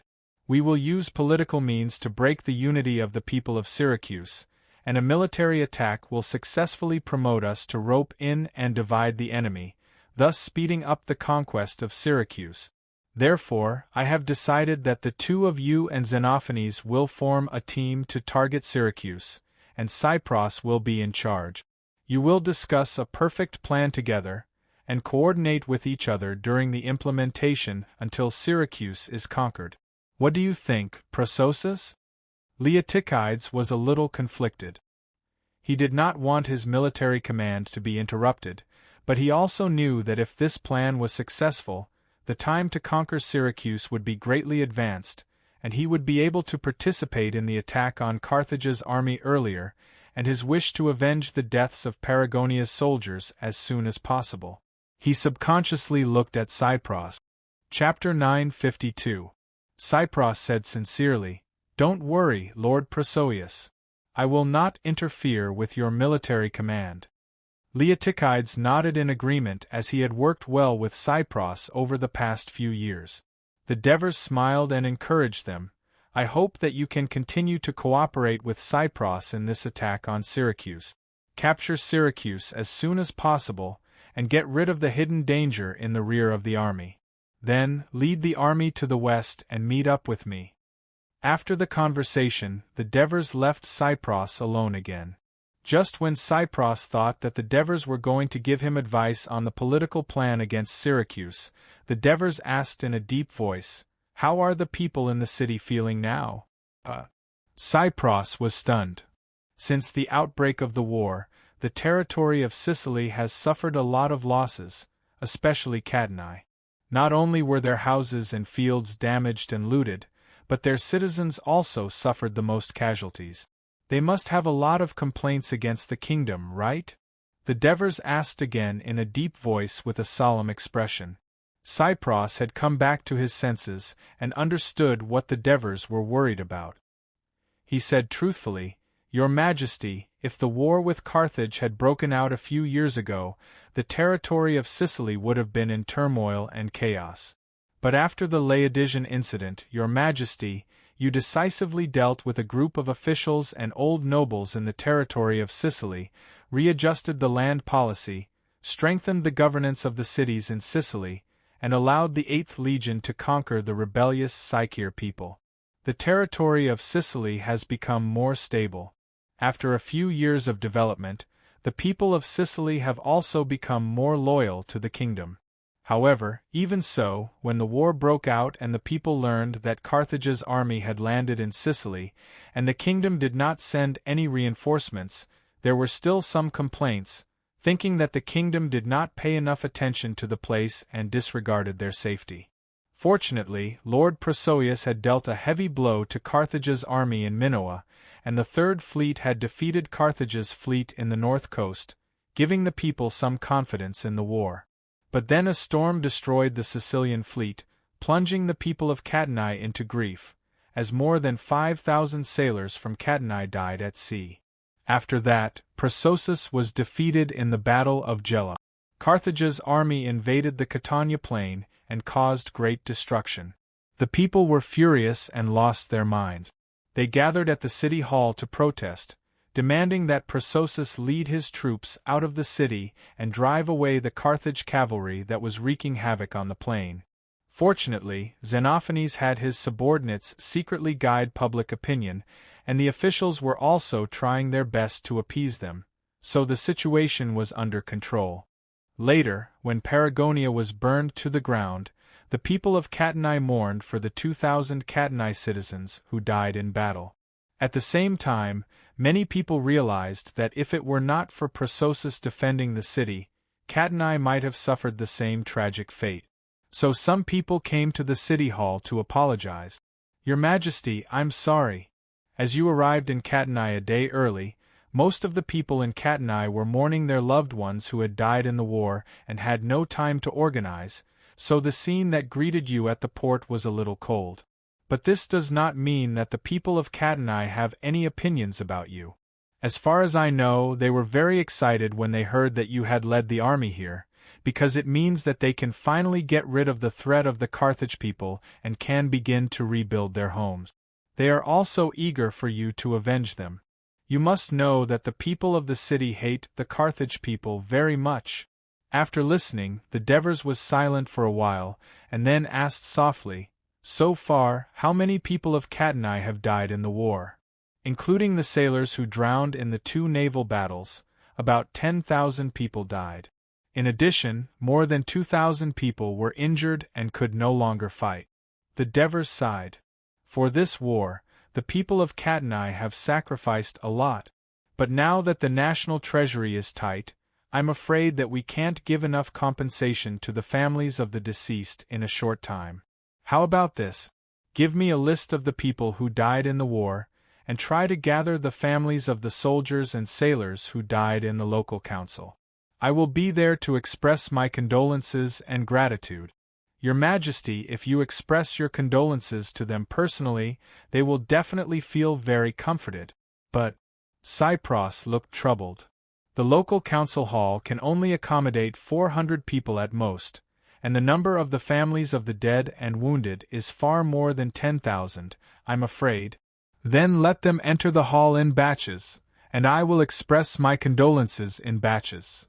But in this way, Your Majesty, Cypros said worriedly.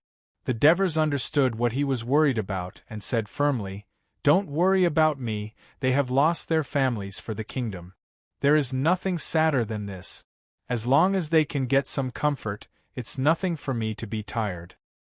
I understand, Your Majesty, I will arrange it well. Cypros stood up and bowed respectfully. At noon the next day, Dionia's 1st Legion, 2nd Legion, Legio III, Legio IV, Legio VI, 7th Legion, 8th Legion, Lucania Reserve Legion, 1st, 2nd, and 4th Cavalry Legions, Rome Reserve Brigade, and Mountain Reconnaissance Brigade arrived in front of the city of Paragonia. Then, according to orders, the troops spread out in formation, surrounded the city, and began to enter the city carefully.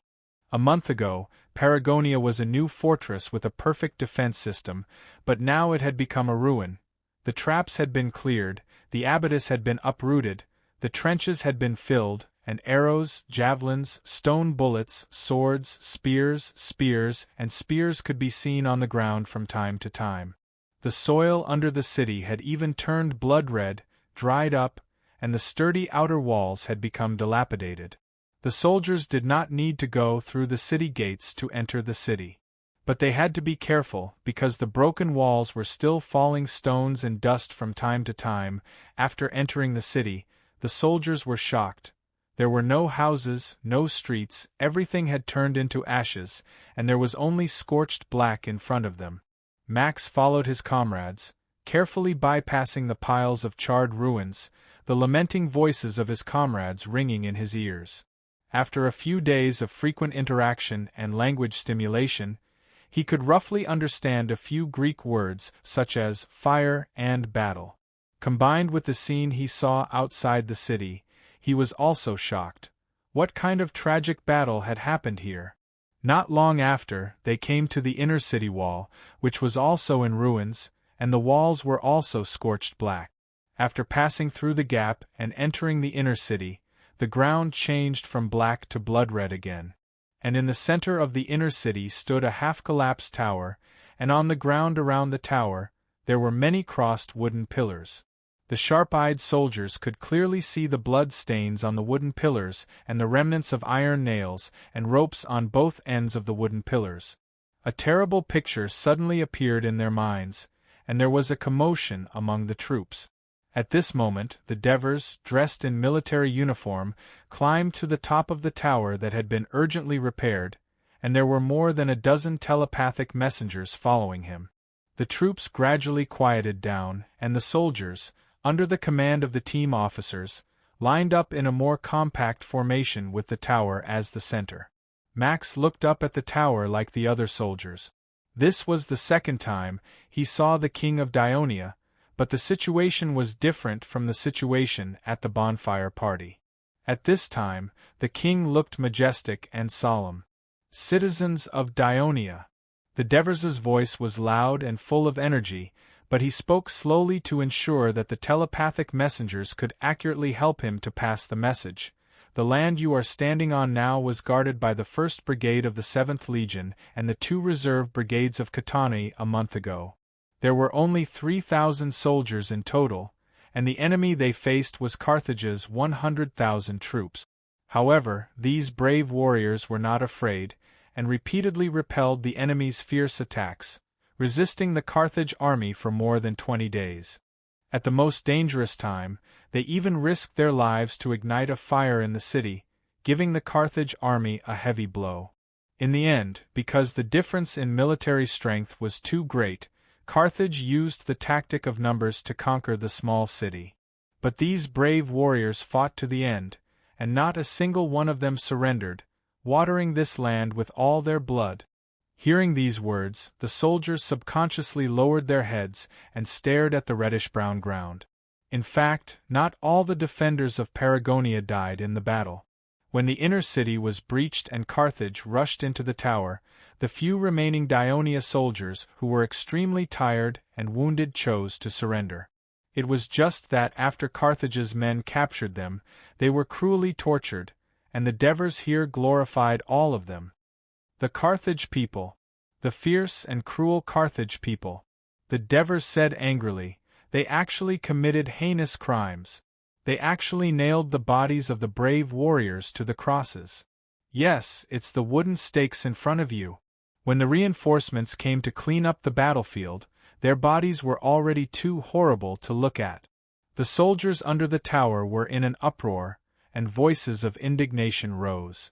Divers intentionally waited for a while, then he shouted passionately, "Why did the Carthaginians, who boasted that they had the most splendid culture in the western Mediterranean, do such evil things that even the barbarians wouldn't do?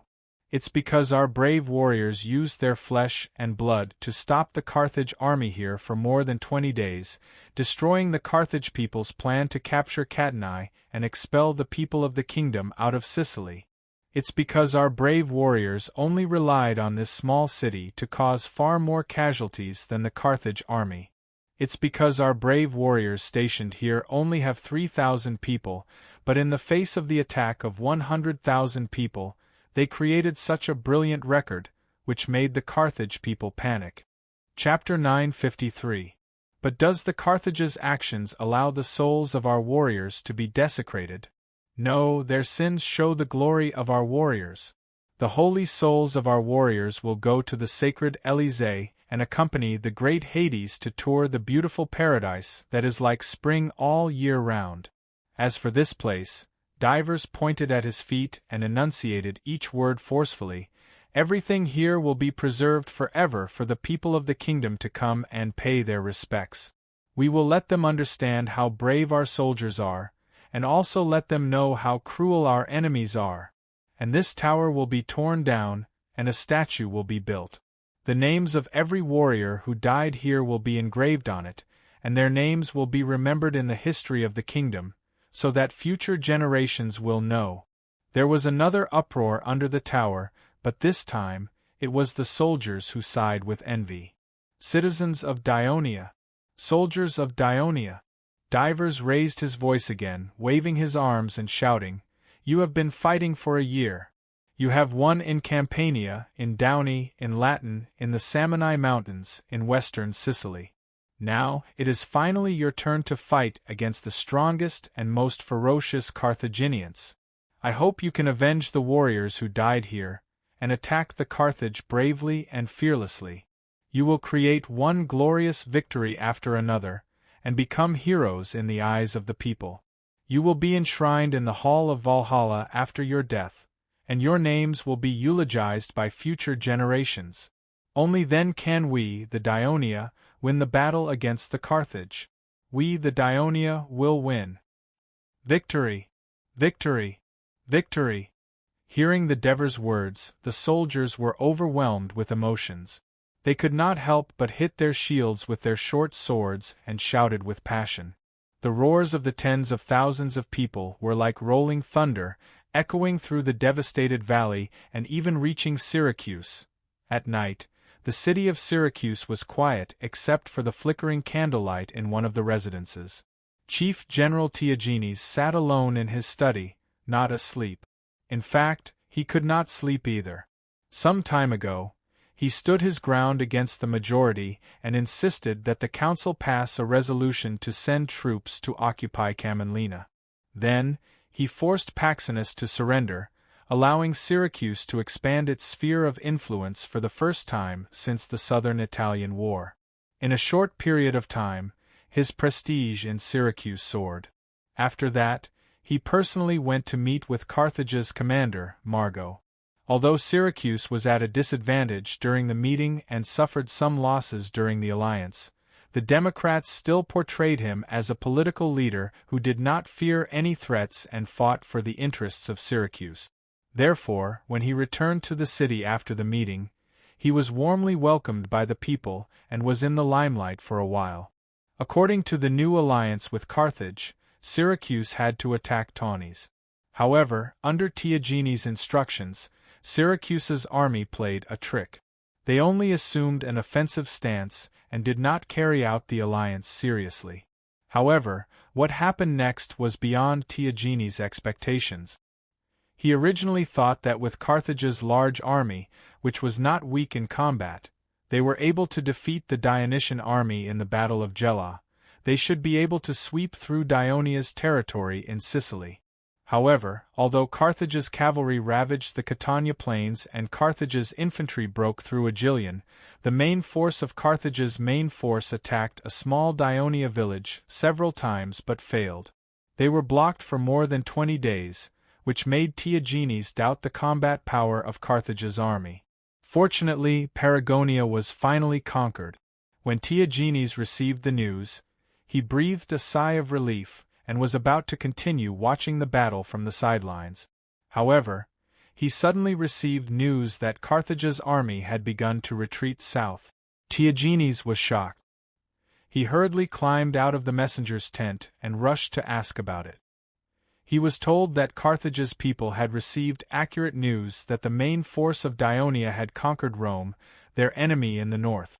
They were on their way to reinforce Sicily. Carthage's army had to return to the west of Sicily and prepare for war. When the messenger brought the news back to Syracuse, the whole council was in an uproar. During Dionysius's reign, Syracuse had a close relationship with the Campanian alliance in Italy, so they had some understanding of the situation in north-central Italy. However, after the Southern Italian War, the Campanian alliance and Dionia formed an alliance. Their contacts with Syracuse sharply decreased, and Syracuse's trade with north-central Italy became even less. Especially after Dionia launched the war against Rome, the Third Fleet deliberately blocked the shipping routes along the south coast of Italy. Unlike Carthage, Syracuse did not own Sardinia and Corsica. They received the news that Dionia's army had landed in Latin from Carthage's messenger. However, the people of Syracuse knew that Rome was a powerful state in central Italy and had many allies. Its position there was similar to that of Syracuse in Sicily 10 years ago. Moreover, the people of Dionia were fighting far away from their homeland, so it would not be easy for them to conquer Rome. It was bound to be a long war. Some people even hoped that the people of Dionia would suffer a crushing defeat in the region of Latin. This was one of the main reasons why they later agreed to form an alliance with Carthage and attack Dionia. However, there was suddenly news that the Dionians had conquered Rome, and their main forces were about to reinforce Sicily. The councillors of Syracuse felt as though they had suffered a heavy blow and were in a panic. If the Carthaginian army retreated to the west, Syracuse would have to bear the wrath of the Dionian army alone. Diogenes had to personally persuade Carthage's people. By the time he caught up with Carthage's retreating army, he had already reached Gela. No matter how much he begged, Margot did not come out to see him. Only Pamilka came out to tell him that since the upcoming battle with the main forces of Dionia would determine the fate of Carthage, the army had to retreat to the west and be fully prepared. No one could dissuade him from doing so. But at the same time, he also comforted Diogenes. Even if Dionia's reinforcements landed in Sicily, their main target would still be us, Carthage. Syracuse's walls were thick, there was enough food, and there were many soldiers. As long as we defended with all our strength, Dionia would not be able to do anything to you. When we defeat the main forces of Dionia, we will rush to the east and meet up with you in Syracuse. By then, not only will we be able to drive Dionia out of Sicily, but we will also be able to further advance into Greater Greece. Greater Greece has always been the territory of the Greeks. By then, it would be more appropriate for us to take control of the towns and cities. At this time, Diogenes was slightly attracted by the beautiful future that Carthage had created. At the same time, he knew in his heart that there was no turning back. Now that things had come to this, he could only say that Syracuse would defend with all its strength against the coming attack of Dionia, and that Carthage's army would return to the east as soon as possible. On the way back to Syracuse, Diogenes spent his time in a dilemma between his expectations for the future and his fear of the reality.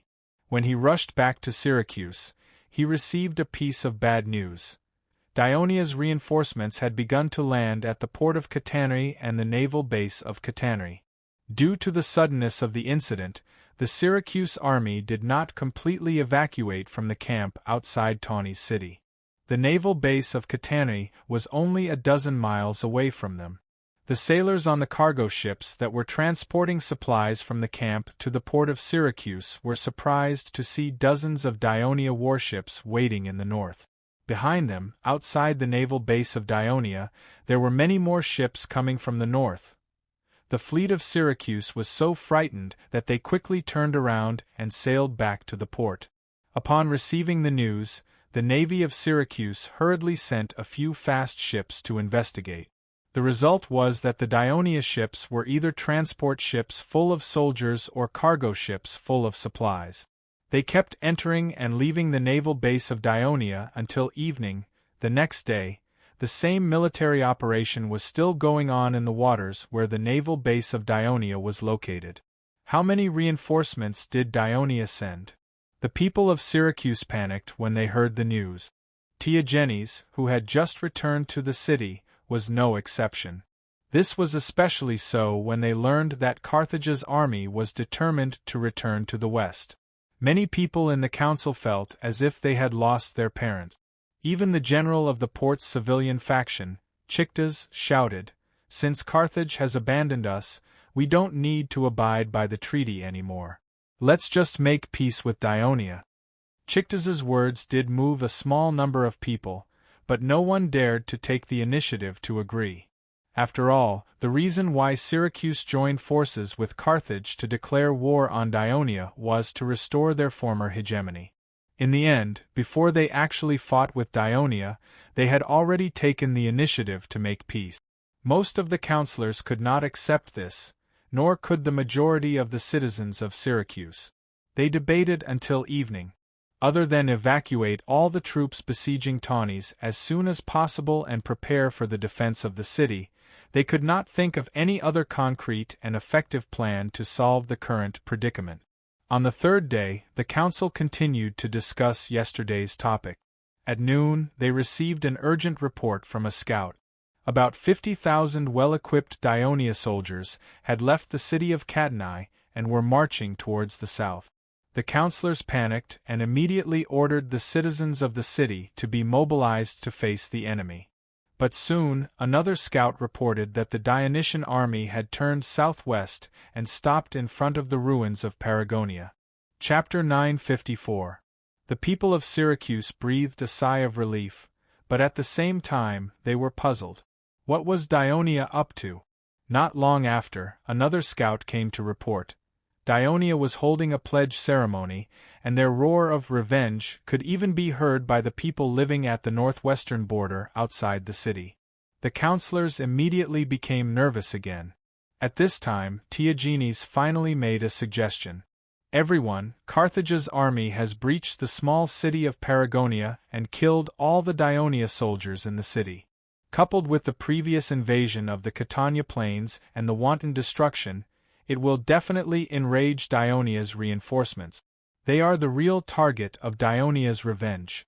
As for us, Syracuse, we were only forced to attack Dionia's ally Taunis under the threat of Carthage's army.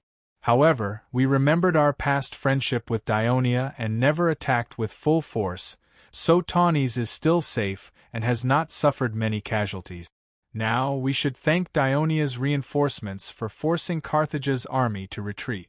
Without the threat of Carthage, Syracuse's safety is guaranteed, and we can restore peace with Dionia. Some of the generals and counselors were stunned. Previously, the alliance with Carthage and the declaration of war against Dionia was mainly proposed by this chief general. Now, in his words, Syracuse was the victim. This was too good at twisting the truth. But after hearing Theagenes's reminder, more people rushed to say, Yes, we have never declared war against Dionia, nor have we directly attacked Dionia, so there is no question of asking for peace. The people of Dionia should thank us.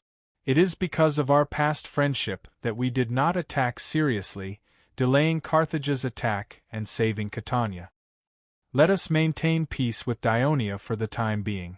Let Dionia and Carthage fight with all their might.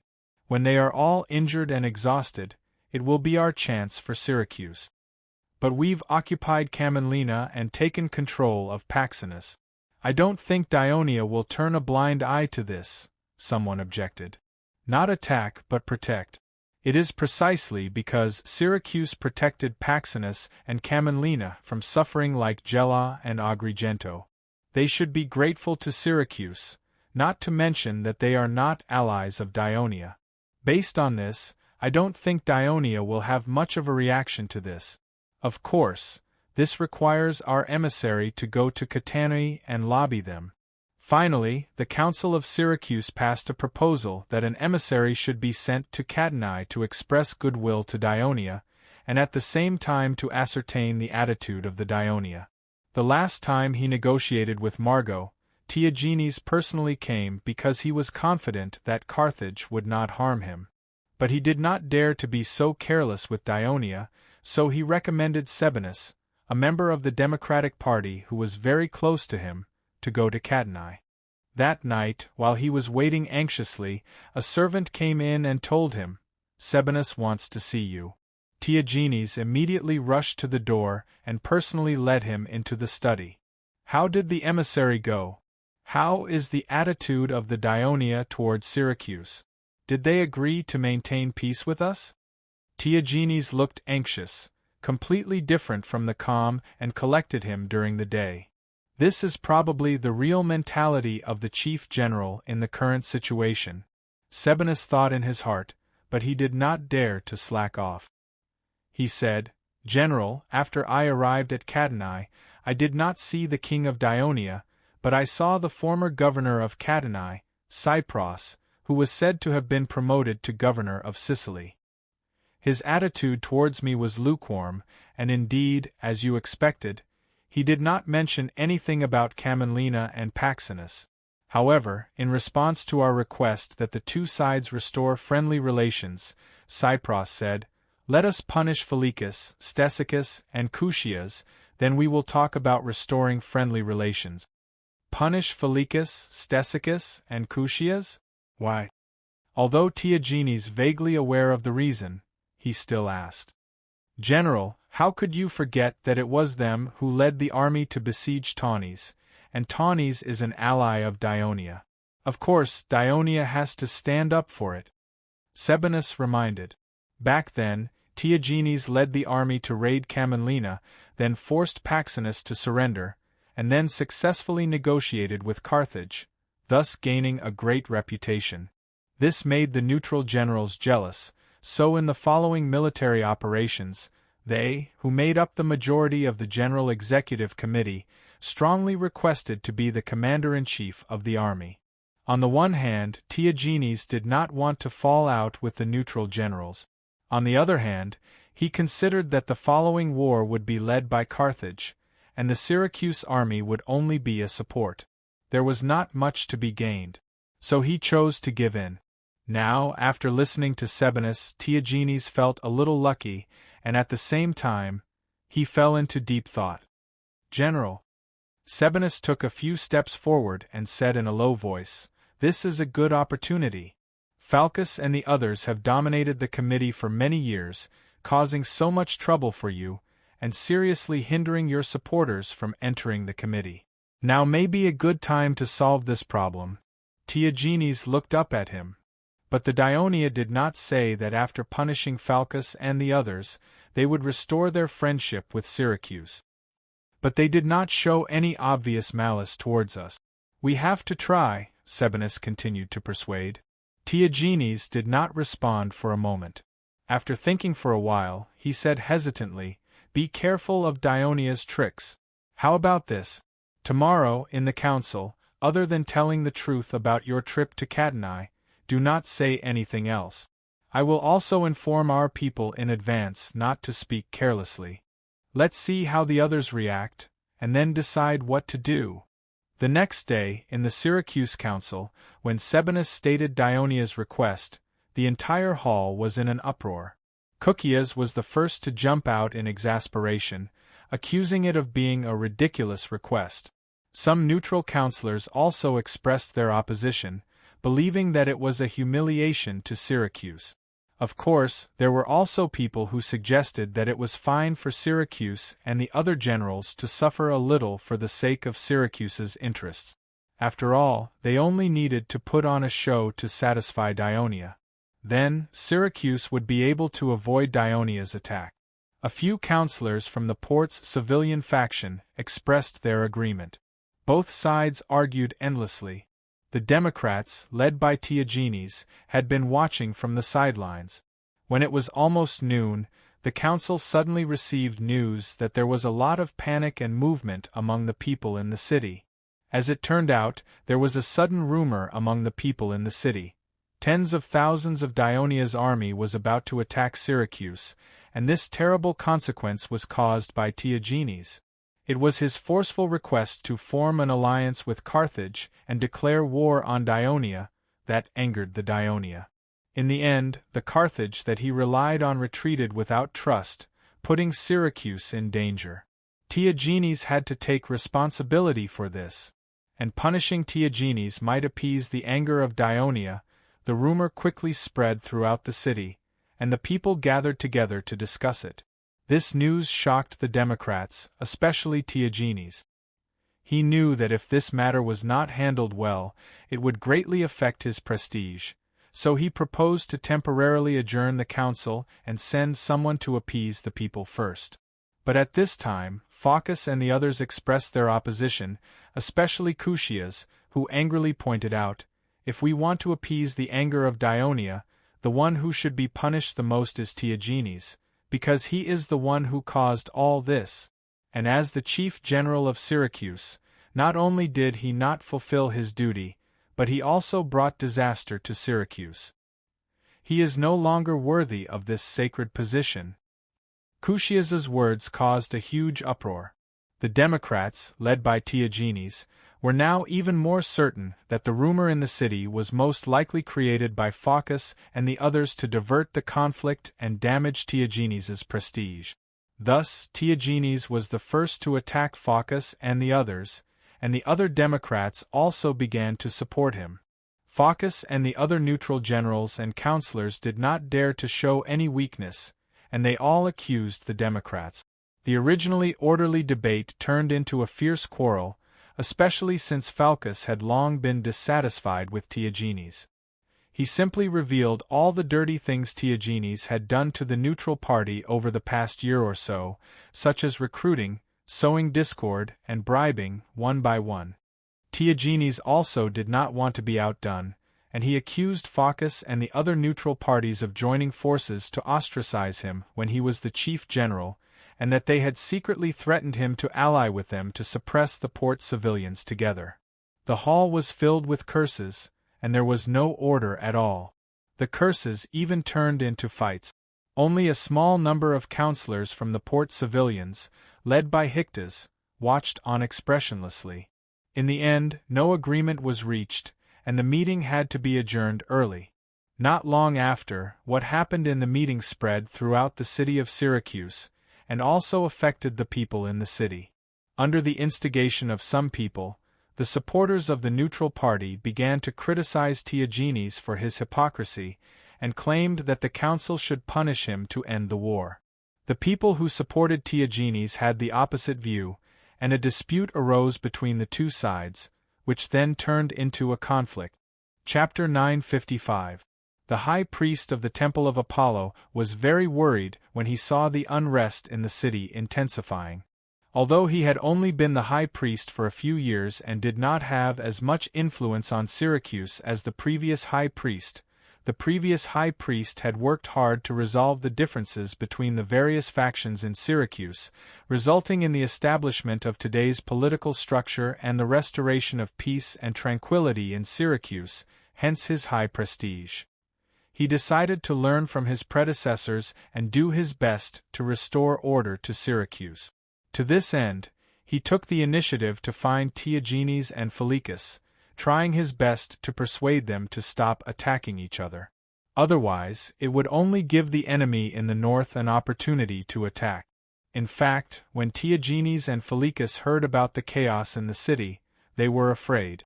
After all, tens of thousands of Dionia's army was watching from the north. If there was a civil war in the city of Syracuse, it would be dangerous. Coincidentally, the high priest came to mediate, and the two agreed that they were willing to reconcile for the sake of Syracuse. On the morning of the third day, the councilors of Syracuse entered the meeting hall with solemn expressions. Before the meeting began, there was a sudden news. A Dionysian army had left the city of Catanae and was marching south. There were more than 50,000 of them. The councilors immediately became nervous. Is Dionia going to attack us? When everyone was panicking, Theagenes stood up and took the initiative to express his goodwill to Phylacus. He spoke generously, reminding everyone not to be fooled by Dionia and that they should unite and defend against the coming attack. Phylacus and the other neutral councilors responded positively and began to actively discuss how to deal with the coming war. There were no more arguments in the meeting hall. In fact, it was even more harmonious than the previous meetings, as if the quarrels, insults, and conflicts yesterday had never happened. However, even though the generals were able to reach a compromise in the face of crisis and restore order in the council, it didn't mean that the ordinary people could do it easily. Moreover, they didn't know that the situation in the council had changed. Although the city hall had sent more patrols, there were still conflicts in the city, and it led to a tragedy. Several young Theagenes supporters got into an argument with a group of neutral supporters, which eventually led to a fight. They were outnumbered and beaten up. When the patrol team arrived and dispersed the crowd, they were shocked to find that a young man had been stabbed in the chest by a dagger and was lying in a pool of blood. Moreover, no one had seen clearly who had assassinated him. The patrol team didn't know how to deal with this matter, but the pro-democracy people had already arrived at the scene. When they saw the tragic scene, they were agitated and angrily demanded that the murderer be punished. When the news reached the council, the originally lively meeting hall suddenly became quiet. Both the pro-democracy and neutral parties held their own emergency discussions, discussing what measures should be taken to satisfy their supporters while ensuring that Syracuse would not become unstable under such a crisis. Just then, the scouts sent back another piece of news. The Dionia army had passed through the ruins of Paragonia and continued south. The vanguard of the cavalry might have already reached Gela. The councilors were stunned for a moment, but then they all looked happy. Some even burst into cheers. So the Dionysian army isn't going to war with Syracuse, but to attack the Carthage people. Without the dark clouds of war looming over the meeting hall, the atmosphere suddenly became relaxed.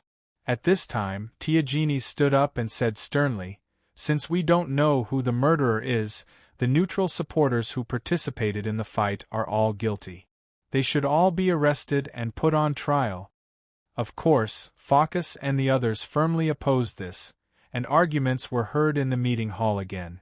Not long after, Sabinus' speech once again intensified the conflict between the pro-democracy and neutral parties.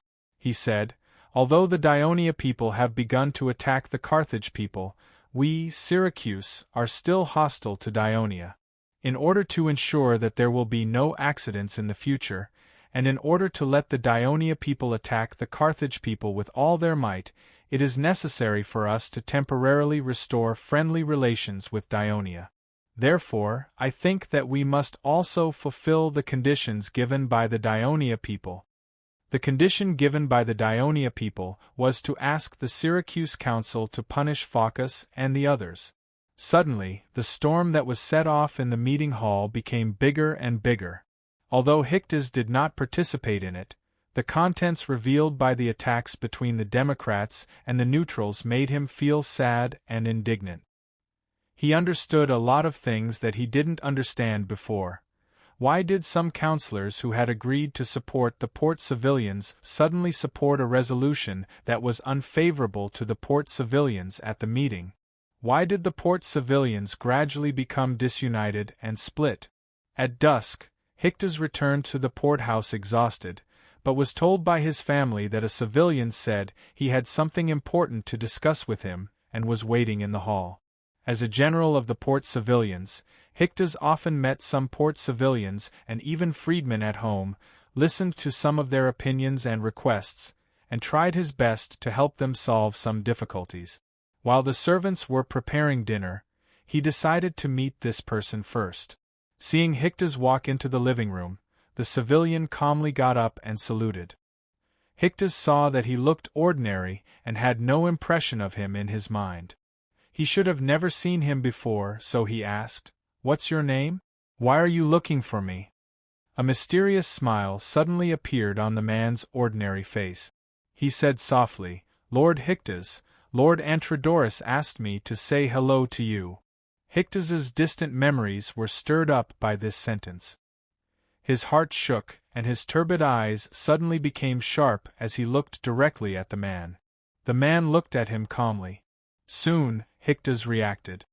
He turned around and solemnly said to his trusted servant, "You go out first and tell the others that without my order, no one is allowed to enter here." After the servant went out, Hyctes asked, "Are you a Dionia citizen?" "Yes. My name is Artemis, a citizen of Dionia from Catane." The man said frankly, "Dionia citizen, how dare you?" Hyctes slapped the back of the chair and shouted sternly, "Tell me, how many of you are in the city of Syracuse? Is the turmoil in the city caused by you?" The man was not frightened. Instead, he smiled and said sternly, "The civilians of the port of Syracuse haven't had a good life in the past 2 years, right? The area of land they own is shrinking, and some have even been relocated. The number of people participating in the citizens' assembly is limited, and the number of people elected to the council is limited. Even the number of people elected as generals has decreased. The civilians of the port can't unite and fight for their own interests. Instead, they are divided into several factions. They fight with each other because of the interests of unloading ships and fishing at the port. This gives the council a reason to suppress you. Hyctes, if Lord Antrodorus knows the situation of the civilians of the port today, he will be very sad." Although Antrodorus no longer served in the intelligence department of the Kingdom of Dionia, he was the one who appointed the personnel to help the civilians of the port of Syracuse unite and finally launched a riot. Therefore, although Hyctes and the others had never seen Antrodorus, they were not unfamiliar with the name. This was the reason why Artemis mentioned him several times. When Hyctes heard these words, his face turned green and purple. He felt quite ashamed. The plight of the civilians of the port today was, of course, related to his lack of ability and poor leadership. However, he quickly came back to his senses. The person sitting in front of him was the enemy of Syracuse. His face immediately sank, and he wanted to refute. Artemis suddenly took out a papyrus scroll tied with a black rope from his arms and said in a deep voice, "Lord Antrodorus is far away in the north of the kingdom. Of course, he can't understand the terrible situation of the civilians of the port of Syracuse today. However, His Majesty the King of the Devers in Catani has very seriously and carefully learned about the situation of Syracuse from us. He expressed unusual concern about your situation and said that he would do his best to help you. He also wrote this letter and asked me to bring it to you." As he spoke, he pushed the paper scroll in his hand forward. Hyctes subconsciously took a step back and stared straight at the paper scroll. His pupils shrank sharply. This was a letter written by the most feared enemy of the generals and counselors of Syracuse, the king of Dionia. If he accepted it, he was afraid that he would be tempted. He was also afraid that once the matter was leaked, it would become evidence of him colluding with the enemy. However, if he did not accept it, he was worried that he would miss a great opportunity. The situation of the civilians of the port was indeed not good, and today's meeting was a blow to him. Hyctes was very conflicted and stood rooted to the ground. Artemis, on the other hand, did not say a word and kept holding the paper scroll. The whole scene seemed to be still. After a long time, Hyctes sighed softly. "I'm old." He cautiously took the paper scroll that was as light as a feather but as heavy as 1,000 caddies with both hands. The scouts of Syracuse did not notice that while the Dionia army was marching south, there was another Dionysian army that had left the west gate of Catani earlier and was marching northwest toward the mountains. In the afternoon, the army approached Agylion, which was not far from the western foothills of Mount Etna. Creru, who had received the news in advance and was waiting outside the city, came up to them. "Lord Creru, sorry to keep you waiting." Lazaru and Epitines hurriedly dismounted and apologized. Although Creru was more than 10 years younger than them, he was also a Senate elder. This time, he was specially ordered to temporarily give up administrative affairs to assist them. The two dared not be the slightest bit slow. Chapter 956. I was overjoyed when I received Sir Cypros's order at Hina. Breru said sincerely. "Sir Lazaru, Sir Epitines, you don't know how much the Carthage people have done to the Sicir tribe. Your arrival has given us a chance to take revenge on the Carthage people. Everyone has been waiting for you to come." As Clelu spoke, he pointed at the Sicir soldiers following behind him. Every single one of them was gazing fervently at the Dionian marching troops, whose flags were fluttering in the wind, and whose military formations were neat and imposing. The two commanders were also sizing up the auxiliary troops that Cleru had gathered. Most of them were Sicir light infantry who wore short-sleeved shirts and held javelins in their hands. There were also a small number of light-armored soldiers who wielded leather shields and spears, and wore black leather armor and leather armor. Seeing that the two legion commanders were puzzled by the attire of these light-armored soldiers, Crelu explained, "They are Sicir citizens who joined the kingdom in recent years. They are also recruited to participate in the military training at the Catani barrack. They are also considered reserve soldiers of the legion." "How many people do you have under you?" Lazaru asked directly. "A total of 4,700 people. Those who have become Dionia citizens are 780. 780 people. The rest are all people from different tribes," Kelleru replied. Lazaru and Epitines looked at each other, and a smile appeared on their faces. Previously, the king of Devers had asked Crelu to gather the Sicir people to help them in battle. However, they did not expect Crelu to gather so many soldiers. Including the full Legio III and the 16,000 Lucanian reserve soldiers, and the additional 1,000 Rome soldiers, the total number of soldiers had increased to 23,000. To them, this was already a huge number, and it filled them with confidence that they could defeat the enemies in the mountains. "Dear Legion commanders, it's getting late. Let's hurry up and let the soldiers enter the city," Krelu reminded them. "I think we should set up camp outside the city. We have 2 legions. I'm afraid this city won't be able to accommodate us." Epicthenes shook his head. He had been observing the city from afar. Although Agylion was once the central city of the Sicker people, the city walls were not very tall and were made of wood. It didn't seem very big either. Considering that there were still residents in the city, he made this suggestion. Unexpectedly, Breru said hatefully, "You don't know, but when Carthage and his men retreated, they forced the Cycle tribe in Agylion city and the surrounding areas to follow them to the west. Anyone who resisted was beheaded. Agylion is now an empty city, and there are enough empty houses to house the soldiers. No wonder these Sicker warriors had such fervent gazes." Epictetus swept his gaze over the soldiers standing behind Klelu once more. He felt that this was a good thing because hatred could bring strength. In the future, these Sicker soldiers would definitely fight with all their might against Carthage's men. "Do you know where Carthage's men have retreated to?" Lizaru was more concerned about the movements of Carthage's army. According to some of the Sicker tribes, Carthage's men have retreated to Enna. "As for the exact situation, I've just gathered my troops and haven't done a detailed investigation," Klelu explained. "Pick 10 Sicker warriors from your troops who are very familiar with the terrain and have them lead our scouting team. We'll quickly find out the details of the enemy's situation so that we can formulate a plan of attack as soon as possible." Lizaru immediately made this request to Klelu. He also said to Epicthenes, "We shouldn't rely too much on Izam.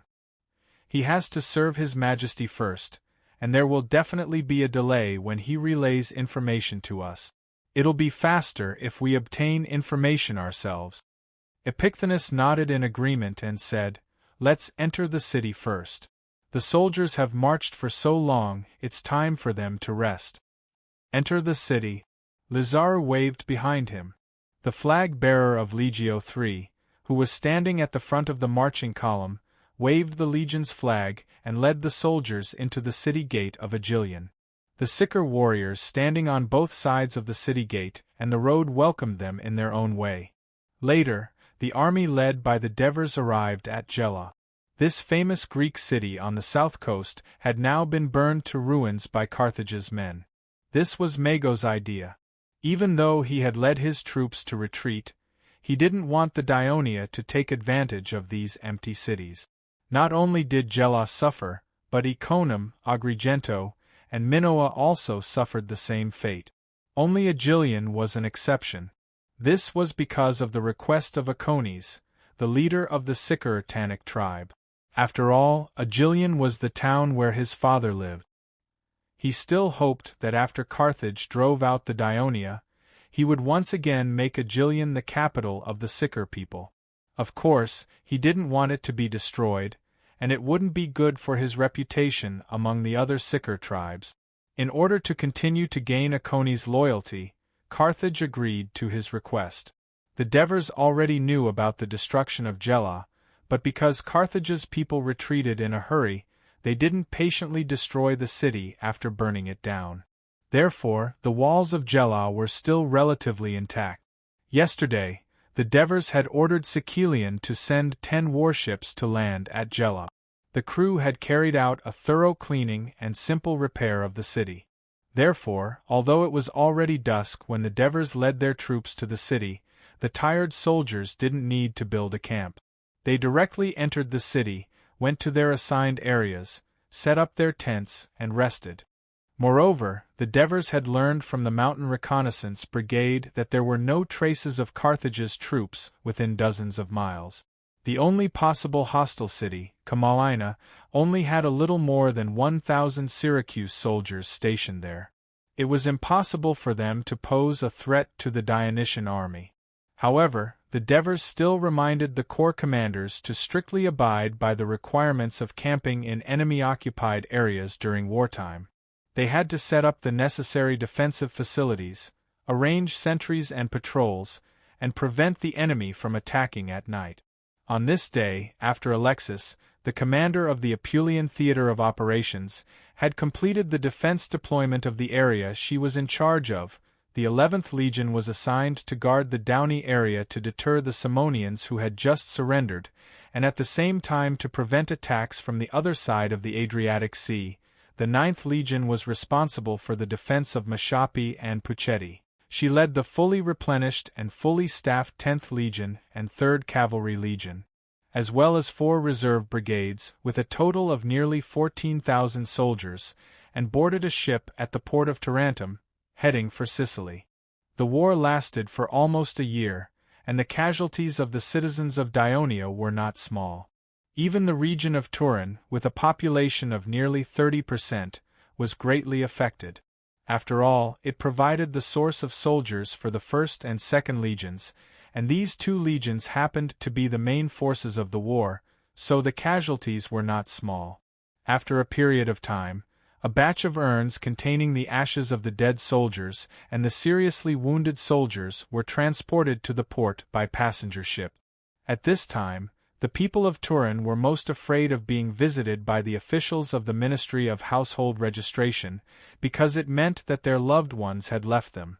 The Ministry of Military Affairs would inform the next batch of citizens to be ready to be called up at any time according to the roster. Their families were no longer filled with the hope that their loved ones would win rewards and honors as they were at the beginning of the war. Instead, they began to feel uneasy.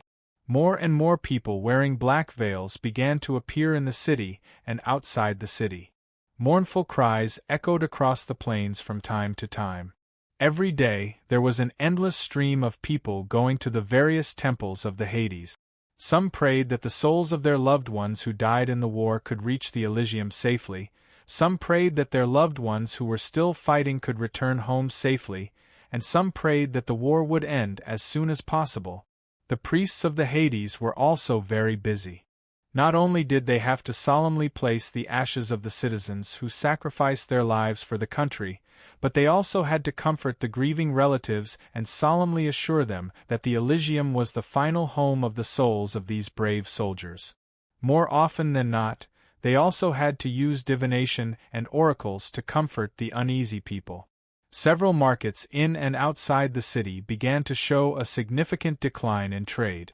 This was mainly because the relatives of the deceased did not have a strong desire to spend for a short period of time. Of course, this was also related to the funeral culture of Ionia. Due to the strength of the Ionia navy, the sea routes were basically maintained smooth, but the downturn in the market also directly affected the prosperity of the port.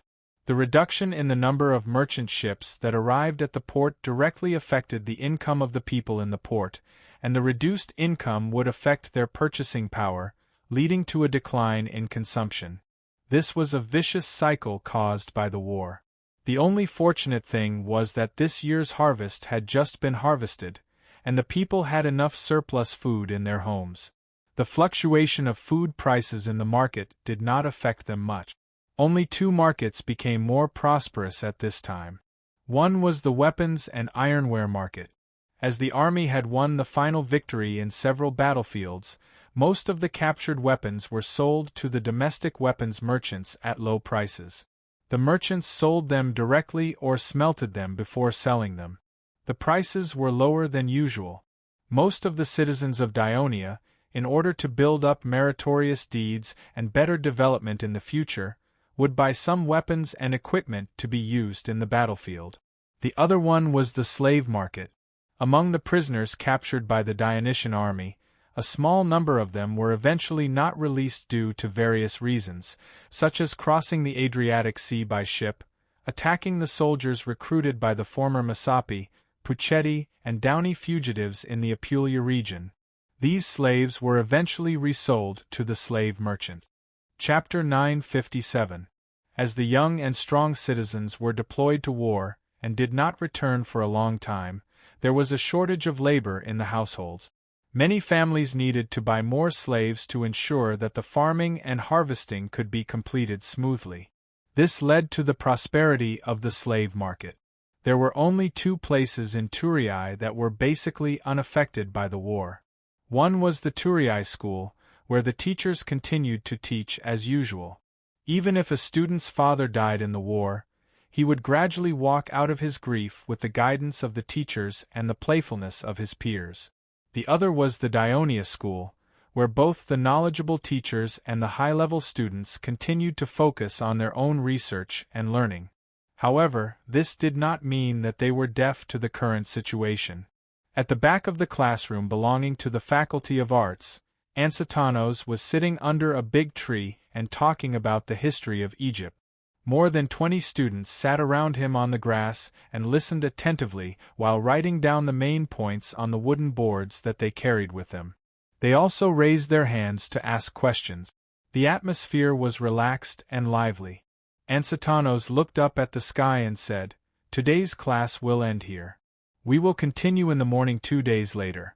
As he spoke, he saw a student raise his hand, so he asked gently, "Ionicus, do you have any more questions?" "Teacher, now His Majesty the Devers is leading the army to fight against the powerful Carthage in Sicily. Can we win?" Ansatanos frowned. "This is not the content to be taught. Teacher, tell us about it." "Teacher, don't you always say that learning history is to find experience from the past and make more sensible choices in times of crisis? Now that we are fighting against Carthage, isn't this the most difficult time that the kingdom has encountered? So, can we win this important war? Can you use your method of analyzing history to analyze this war? Ever since I heard that Carthage's army has invaded our territory in Sicily, I have been very worried, and I can't even focus on my studies. Teacher, you are knowledgeable and know more than us. Whether your analysis is good or bad, I can calm down and work harder to prepare for the future. Teacher, please tell us about it." The student's request made the good-tempered Ansatanos sigh helplessly. "All right, I'll tell you about this war." The students cheered. Ansatanos didn't speak immediately. He pondered for a while before saying, "I'm sorry, I can't disclose some details of this war to you because it involves the secrets of the kingdom. Besides, I don't know much about military affairs, so I can't understand and analyze the strategies and tactics adopted by both sides. I can only share my views based on what I know and my analysis of the past history of the Mediterranean Sea." The students immediately sat up straight, ready to listen attentively. Ansatanos cleared his throat and slowly said, "I've just said that Egypt was once conquered by the Assyrians from the Mesopotamia. Before that, Egypt had always been a powerful kingdom in the eastern Mediterranean. Let's talk about Assyria. Assyria dominated the eastern part of the eastern Mediterranean, but it was later destroyed by the rising Persia. This is also mentioned in the book, History, written by Herodotus. The insufferably arrogant Persians tried in vain to conquer the whole Mediterranean Sea to the west, but they were defeated by the alliance of the Greek city-states, led by Sparta and Athens, which they despised. Herodotus describes in more detail. After that, Athens and Sparta began to dominate the eastern Mediterranean. What am I trying to explain by saying all this? If you carefully read the history of these countries, you will find that they all had a process from weak to strong, and from strong to weak. A country is like a person. It has to go through childhood, adolescence, youth, middle age, old age, the whole period, and it may also die prematurely. When it was young, because it was weak, it had to endure bullying and was forced to sign all kinds of unequal agreements. It worked hard to make friends with the strong men around it. When it was young, it had a strong body and exuberant energy. It wanted to compete with the strong men. When it was middle age, its strength and energy declined. It became steady, and it would work hard to maintain the honor it had won. When it was old, it would be old and weak. Not only would it be easy for its wealth to be stolen by others, it would also be hard for it to keep its life. Tell me, when is the most terrifying period of a kingdom? Of course it's in adolescence. No, I think it's in middle age. The students scrambled to speak. After they all expressed their opinions, Ansatanos said, I think it's in adolescence because this is the time when people are the most energetic, enterprising, and united. Like a stream between mountains, even if there are tall rocks in the way, it will still rush down until it becomes a wide river. Basically, Assur and Persia basically destroyed the powerful countries that stood in their way at this time, rapidly expanding and establishing their position as hegemons. In Middle Age, not only are there strong external enemies, but there are also many internal conflicts. The whole country has to spend more energy to solve these problems, and the country's wealth is also greatly wasted in the internal friction. So not only will it stop expanding, but it will also sometimes be forced to shrink inward. Which country do you think is in this situation? Teacher, it's Persia, right? A student rushed to speak first. More than 20 years ago, Persia had internal strife because of the fight for the throne, and His Majesty the Devers even participated in that war. After that, Sparta invaded Asia Minor, and the Persia was actually unable to repel them. Although Sparta eventually sued for peace, that was also because of the Corinth War. And a few years ago, the Persia army attacked Egypt, but they were also repelled. Isn't this in line with what you said, teacher? That's right, Ansitanos. I agree with you. Ansitanos did not hesitate to praise loudly, and then asked the other students, so what period do you think the kingdom is in now? It's in its adolescence. Some students said in unison, while others wanted to say something but hesitated. Our kingdom has only been established for less than 10 years. If we count from the establishment of the alliance, it has only been 20 years. If we look at the time, the kingdom of Dionia, which only has a short history of more than 10 years, is indeed like a teenager. Ansitanos first analyzed the reason why the students made this judgment, and then said, but if we look at other aspects, it isn't so. Our kingdom directly owns far more land than any of the Mediterranean city-states, including Carthage. The number of citizens of our kingdom also far exceeds those of these countries, and the kingdom's annual income is far from what they can compare with, only slightly less than that of Carthage. We don't need to take the initiative to befriend the surrounding forces and races, because they will either take the initiative to form an alliance, or seek the support of other powerful forces out of fear. The kingdom is still expanding, and our territory is still expanding. Not long ago we defeated Rome and Simone and obtained a lot of land.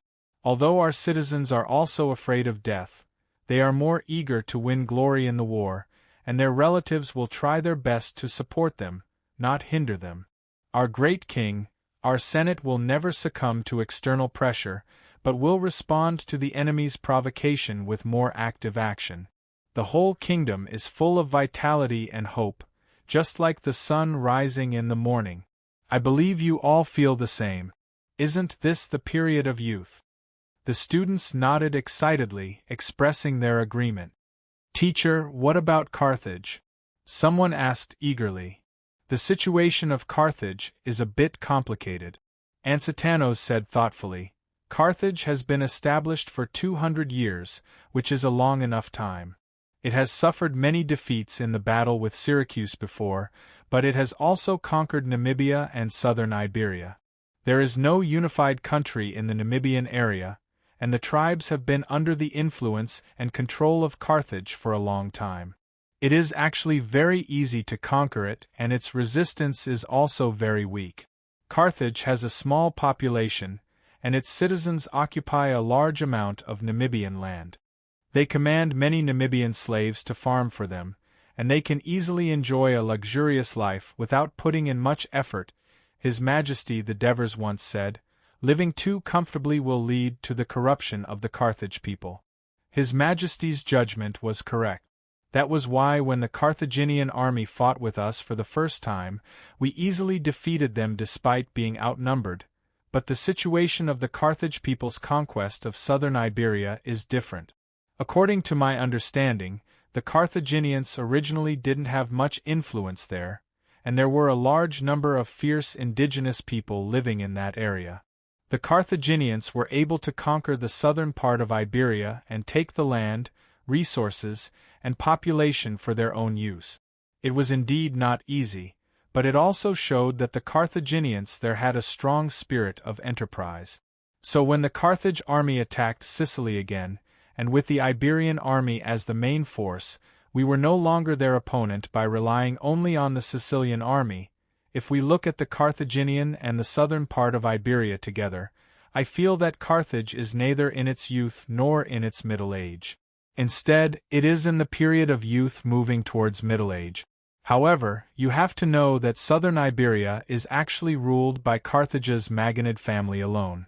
There is a lot of conflict between them and the other nobles of Carthage. In such a long and difficult war, it is difficult to say whether the two sides can unite without any disagreement and fight with all their strength. So, in summary, Carthage is a young and strong man. He looks strong and powerful, but his development is actually not sound, and there are many hidden diseases. And our energetic, healthy, and enterprising kingdom is at war with him. I believe that even if there are a few failures in the middle, the final victory will belong to us. Chapter 958. Thank you, teacher. You have given us confidence in the kingdom. A student said loudly, convinced. Almost all the students applauded hard and expressed their gratitude to Ansitanos for his brilliant answer. Someone even shouted, "Teacher, you should share your analysis with all the students in the academy." "I still have all of you." Ansitanos smiled and encouraged the students to spread his point of view. A voice suddenly sounded among the students. "Teacher Ansitanos, according to your analysis, are the Thebes also becoming young? Is it possible for them to defeat Sparta and become the new overlord of Greece?"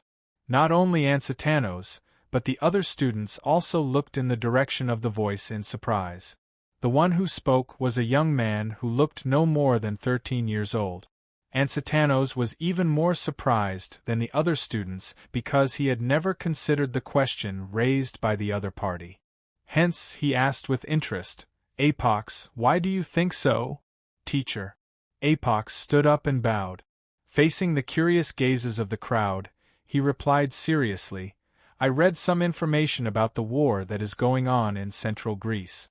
After the Thebes drove away the Sparta people and gained independence, they established a new democratic government. Not only did they mobilize all the citizens of the Thebes, but they also attracted the citizens of the surrounding city-states. They united and formed a large army. They fought bravely and actually resisted the attack of the Sparta army. This new government of the Thebes still had the strength to send troops to help the other city-states in the Pyotia region. They drove away the garrison of Sparta and helped them gain independence, such as Thespia. The city-states that received help naturally had a closer relationship with the Thebes. It has been more than half a year since the war broke out. The Spartans not only failed to reoccupy Thebes, but also made the Thebans more active. They led the local people to fight against the Spartans in various places in Pyotia, and they were not at a disadvantage at all. Isn't this situation just like what you said just now? The new government of Thebes is united and enterprising, and the people of Thebes are full of vigor and courage to fight, like a grown-up youth. However, the current performance of Sparta, the overlord of Greece, is slow and clumsy, and has lost its former spirit. It is more like a middle-aged man. Mr. Ansitanos, do you think my analysis is correct? The students were very surprised. They could not believe that such a well-organized and insightful analysis came from the mouth of a young man. Ansitanos knew that the king of the Devers had a very smart child who performed very well in the school of Thurii, which was adjacent to the Academy of Dionia, but he did not expect him to say such insightful words. His eyes became brighter and brighter as he looked at the young man. "I haven't really thought about the Thebes seriously," Ansitanos replied calmly. "Your analysis has given me a lot of inspiration. It seems that I really have to learn more about the Thebes in the future. This will definitely be of great help to the kingdom in dealing with the affairs of Greece in the future. However, according to the situation you just described, although the Thebes have shown signs of rising, They have just gained independence and have not yet fully unified the power of the Pyotia region. They do not yet have the power to become young. What's more, now that they have been attacked by the Sparta, they are likely to die halfway. Of course, if they can survive this war safely, they may have time to become a terrible force. Speaking of this, Ansitanos looked up at the sky again, and then said to the students, "Today's class will end here. We will continue in 2 days. Finally, let's thank Mr. Apox for lending me a lot of information about Egypt. Today you can hear more detailed history of Egypt from me." As a student who was still studying in the advanced class of Turii, Apox did not actually have the right to attend classes in the Academy of Dionia. It was precisely because Ansitanos borrowed these materials that he took the opportunity to request to attend the class. That was how he got Ansitanos's permission. The students expressed their gratitude to Apox one after another. They did not look down on him because he was just a young man. Apox returned the greeting like an adult, neither servile nor overbearing. Ansitanos saw this and admired him even more. After the class, the students dispersed in all directions. Ansitanos stopped Apox and asked kindly, "After graduating from Turii, which college are you going to attend?" Every year, the schools in the cities of Dionia would report their outstanding graduates to the Academy of Dionia. The King of Devers, the highest person in charge of the Dionia Academy, and the dean and deputy dean of the various colleges would carry out a preliminary selection of outstanding students to enter the various colleges of Dionia for further studies based on the students' performance and their own wishes. Then, they would be notified to take a written examination and interview. Therefore, the students who could enter the academy were the best talents in the kingdom. Ansitanos knew Apox well. He knew that even without his father's help, this smart boy could easily enter the academy. The smart Apox understood the intention of Ansitanos's question. He became a little hesitant. "I like history, but I also like mathematics." Ansitanos, who was indifferent by nature, felt a little headache when he heard this. As the dean of the school of mathematics, Mentodicus was 10 times more intelligent than Mardicus, who only knew how to do research. Apox was so excellent and was the son of his majesty. He was afraid that this guy had long set his eyes on him. If Ansitanos did not feel sad, it would be difficult to compete with him. He looked at the young but smart and calm Apox. He really liked him and could not bear to part with him. He could not help but say, "In this case, you can study in the School of Arts and the School of Mathematics at the same time. Is that okay?" Apox was surprised. "As long as you can ensure that you perform well in these 2 fields, why can't you? Just like the famous scholar Pythagoras of Tarentum. He not only created a famous school of mathematics, but also had a lot of creative ideas in philosophy, music, art, and so on. Scholars like him, who are proficient in multiple fields, are not uncommon in the Mediterranean countries. I believe you can do it too." Ansitanos encouraged him patiently. "Teacher, I'll go back and think about it." Apox was a little tempted. "You're welcome to attend the class in 2 days," Ansitanos emphasized. Apox left the school and did not return to school because it was past the time for school to end. He walked straight south. There was a large area of beach between the south of the school and the Krati River. A few years ago, the Turii City Hall had transformed it into a number of fields, mainly for the sports and exercise of the Turii school children. It had also become the favorite place for the children after school. By the time Apox arrived, all the stadiums were already filled with students. The entire area was shrouded in loud cheers and voices. Seeing the other children running happily on the field, Apox's blood began to boil. He quickened his pace and walked to the field in the middle. "Bryant's, pass the ball. Pass it to me." An unusually high-pitched female voice passed through the noise and into his ears. Apox smiled. They were really here. On the field, a short but sturdy boy in a white shirt knocked away his opponent, grabbed the football, and passed it to the front field with a long kick. In the front field, a girl in white was slender and half a head taller than the opponent's defender. She stopped the ball steadily, quickly turned around and passed the defender who came up to grab the ball. Then, she passed the other defender and easily scored the ball before the goalkeeper rushed over. The girl shouted excitedly, and her teammates came up to applaud and celebrate with her. Since girls tended to develop earlier than boys, at this age, girls were not inferior to boys in strength and speed. They often had an advantage in height. In the relatively open social atmosphere of the Kingdom of Dionia, especially in schools, it was not uncommon for boys and girls to participate in sports together. It was often the children of high-ranking officials who took the lead. Naturally, there would be others who followed suit, such as Eunice, the Princess of Dionia. However, girls would not be seen participating in sports like rugby, which involved intense confrontation, frequent physical contact, and hugging. Football, on the other hand, was common. After the tall girl celebrated the goal, she turned to look out of the field and waved at Apox with dissatisfaction. "Apox, you're late again. Second brother, hurry up and get on the field," Bryant shouted. "What for?" The tall girl stared at him with her almond-shaped eyes. "The field is full now. Are you going to replace me?" Bryant immediately stopped talking. "It's okay, second sister, I can be a substitute," Apox said with a smile. Eunice's expression softened. She nodded and said, "You can be a substitute for a while. I'll replace you later. Our defense still depends on you. But don't be idle outside the field. Help me keep Neria company first." Neria? Apox was familiar with the girls that Eunice was friends with, but this name was obviously unfamiliar to him. "She's a student who just transferred to our class." Eunice had already walked to the sidelines and said softly, "Her father is Miltia's. I saw that she looked depressed all day, so I forced her to come here. She likes to read as much as you do. Go, help me talk to her." Eunice pointed in a direction with one hand and pushed Apox with the other.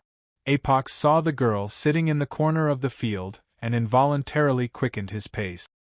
He walked towards her because he was thinking, Miltias, the commander of the kingdom's 4th fleet, had died in Sicily not long ago. The Turii people were talking about his death a lot. Many people thought that it was because of his negligence that the Sicilian fleet suffered such a heavy loss. Under such a bad public opinion, his family must be feeling very bad. Chapter 959. Neria was focused on reading a book made of papyrus when she suddenly heard a soft voice. "What book are you reading?" Neria raised her head subconsciously and saw a handsome boy standing in front of her. In Apox's eyes, the girl in front of him had a beautiful face, beautiful long hair, and a pair of big blue eyes that seemed to be covered with a layer of fine gauze. They were misty and poetic, giving her a melancholic and mysterious temperament. "May I ask who you are?" The crisp voice that sounded like an oriole woke Apox up from his daze. Facing Neria's question, he somehow felt nervous. I am Eunice's brother." "You are Eunice, the Prince Apox, that Princess Eunice often mentioned to me," Neria exclaimed and stood up hurriedly. "Just call me Apox. Otherwise, you will be violating the school rules." Apox forced a smile and corrected her.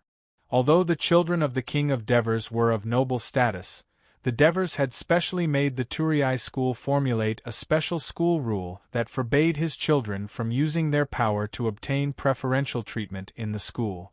He also hoped that the teachers and students would interact with his children normally so that they could have a normal life. Neria had just moved from Brindisi to live in Turii and was not used to it yet. "I'm sorry. I won't call you that next time." Neria bowed her head in apprehension. The reason why her family moved from Brindisi to Turii was that the families of the sailors who died in the naval base in Brindisi held a great grudge against the Miltias family. This seriously interfered with their families' lives and forced them to leave. At the same time, it also affected Neria's young mind, causing her to be constantly sensitive and nervous. "It's okay." Apox saw her nervousness and quickly changed the topic. What are you reading? Egypt. Travel, Neria said hurriedly and handed the book in her hand to Apox. Apox did not take it. Teacher Ansitanos wrote it, right? I've already read it. Ansitanos visited Egypt several times and wrote a travel book based on what he saw and heard in Egypt. Since it did not involve any secret content, it was copied into several copies and placed in the Turiai Museum for the public to borrow. Neria keenly sensed the problem in Apox's words and revealed a surprised expression. You call Scholar Ansitanos teacher? Yeah, I just finished listening to his class.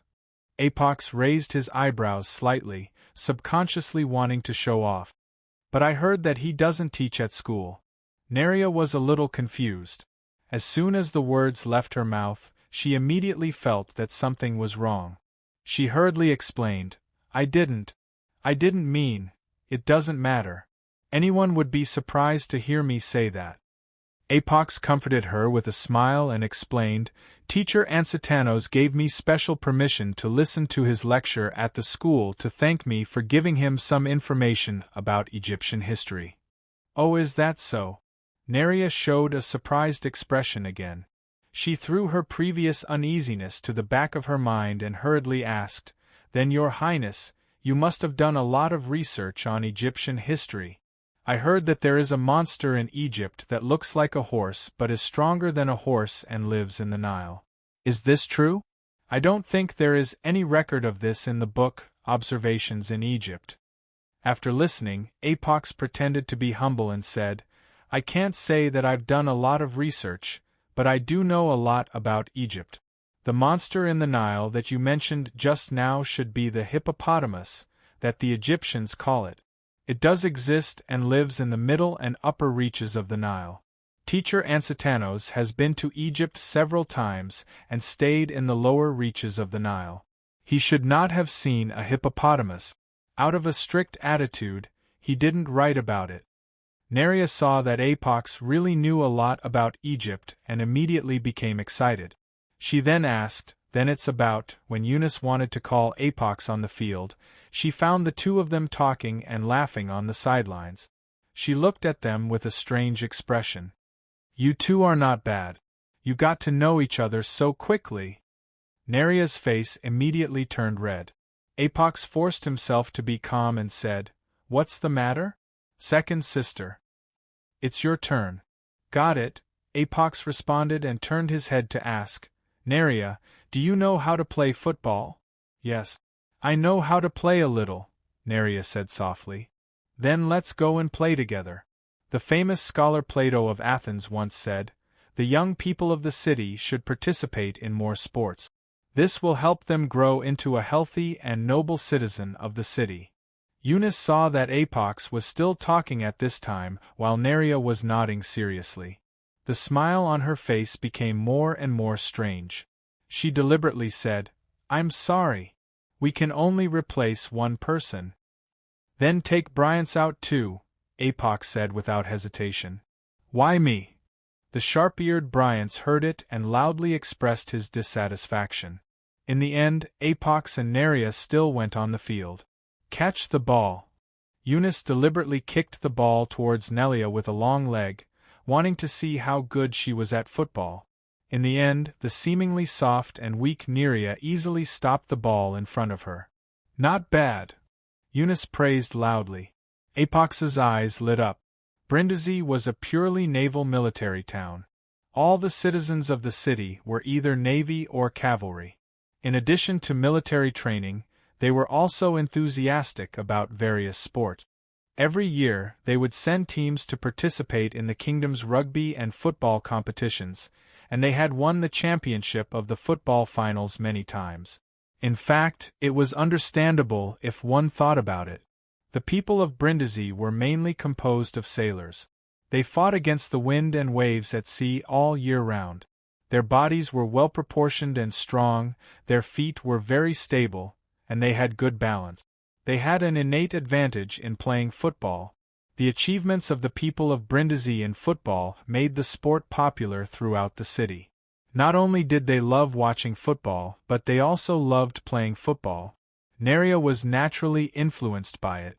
While the boys and girls were happily playing football in the afterglow of the setting sun, the elder of Dionia, Cornelis, dragged his tired body back to his mansion. Before he could sit down, his wife, Hestia, immediately rushed over and asked, "How is our child, Eucharis? Which legion is he assigned to? Have you written to the legion commander and asked him to take good care of him?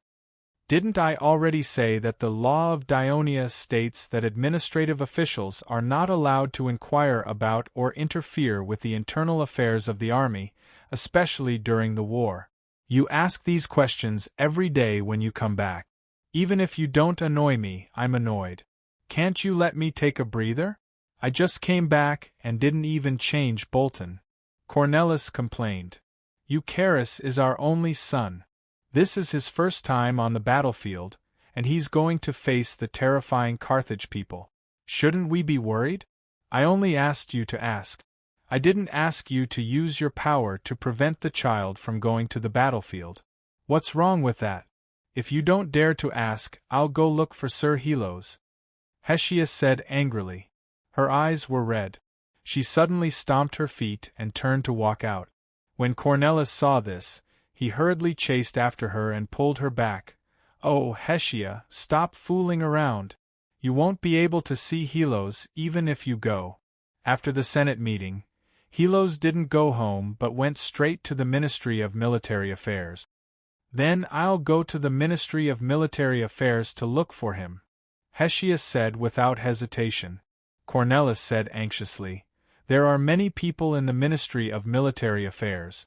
If you go there, do you want the whole city to know that I, Cornelis, followed my personal feelings for my child? Do you want the Minister of Civil Affairs to impeach me? I will let the Minister of Civil Affairs impeach you." Although Hestia said so, she stopped walking. Cornelis saw this and immediately persuaded, "I've worked hard in Dionia for so many years. His Majesty trusts me very much. Otherwise, he wouldn't have announced after he led the army to war, 'With me as the leader, I will temporarily govern the internal affairs of the kingdom with the other 4 rotating presidents. I also get along well with other colleagues, and I haven't had any grudges with anyone over the years. His Majesty and colleagues all know that I only have one child. The name Cornelis Eucharis is clearly written on the conscription register. In the kingdom, who else would have the surname Cornelis other than me? As long as someone has the intention, they will take care of Eucharis. Now, every child in the Senate is not going to war to kill the enemy. Even His Majesty has sent his son, adopted son, and son-in-law who has just reached adulthood to the battlefield. You know that Raphael's second son died in Latin, and Tritodemus' son-in-law was seriously injured and had to be amputated. As the rotating president of the Senate, if I take the initiative to ask about the child's situation at this time, it will give others something to use against me. But this is our only son, we were just asking," Hestia said, tears falling from her eyes. "Speaking of which, 20 years ago, Cornelis' original wife and children died in the war between the Lucanians and the Turris.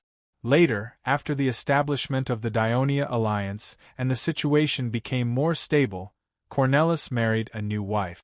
At that time, he was already in his 50s, and he actually got his wife pregnant and had a child. Naturally, he was very happy and cherished his wife. But at this moment, he could only hold his wife and sigh deeply. Who asked him to be a boy? At this time, the servant walked into the backyard. Seeing this scene, he did not know what to do for a moment. "What's the matter?" Cornelis asked. Hestia hurriedly wiped away her tears. "Master, Lord Helos has come to visit." Cornelis' heart skipped a beat. Seeing his wife casting him a hopeful look, he nodded slightly. "Quickly invite him in." Literature Hall. Chapter 960. "Lord Cornelis, it's already dinner time. I'm really sorry to disturb you." Helos immediately apologized as soon as he sat down. For ordinary people, it's indeed leisure time. But for the kingdom, it's a special period. And for you and me, every day is a busy one. Cornelius laughed and asked, "Lord Helos, is there something important for you to visit at this time? I just received a letter from His Majesty, so I came to discuss it with you," Helos said with a straight face. Cornelius's heart tightened and he asked anxiously, "What happened?" "His Majesty mentioned in the letter that he has already appointed Euchares as his direct messenger." Hearing this, Cornelius felt a surge of warmth in his heart. "His Majesty really misses me," he said with a trembling voice. Thank His Majesty for his concern." Helos saw Cornelius suddenly burst into tears, and he understood his feelings. But as the Minister of Military Affairs, it was not his place to comment on this aspect. So, he coughed and continued, "In addition, His Majesty also mentioned that within this month, all the new warships must be assigned to the Sicilian and Third Fleets." "All the new warships? Within this month?" Cornelius was a little surprised, and he was very hesitant. So far, the kingdom has 250 new warships built, and the crew needed is close to 50,000 people. Previously, His Majesty led nearly 100,000 soldiers, and the current Third Fleets and Sicilian fleets also have more than 50,000 people. The military food supply is already very tight. Now that it has increased to 200,000 people, the consumption of food is very huge. Cough, cough. Suddenly, a cough came from the side room next to the hall. Cornelius saw Helos turn his head curiously, and he suddenly blushed and said hurriedly, "This, military food supply, the food supply is indeed a big problem." Helos continued frankly, "But His Majesty believes that Carthage is powerful and must concentrate all of his forces in order to defeat him. Otherwise, if a long stalemate occurs, the consumption of the kingdom's resources will be even greater. Therefore, His Majesty must request Lord Cornelius and the other chairmen to discuss with the ministers of the various departments to reserve enough rations and supplies for this unprecedented army of the kingdom to ensure that they can fight for at least half a year." "Half a year?" Cornelius looked troubled. He shook his head and sighed. "That's difficult. Difficult.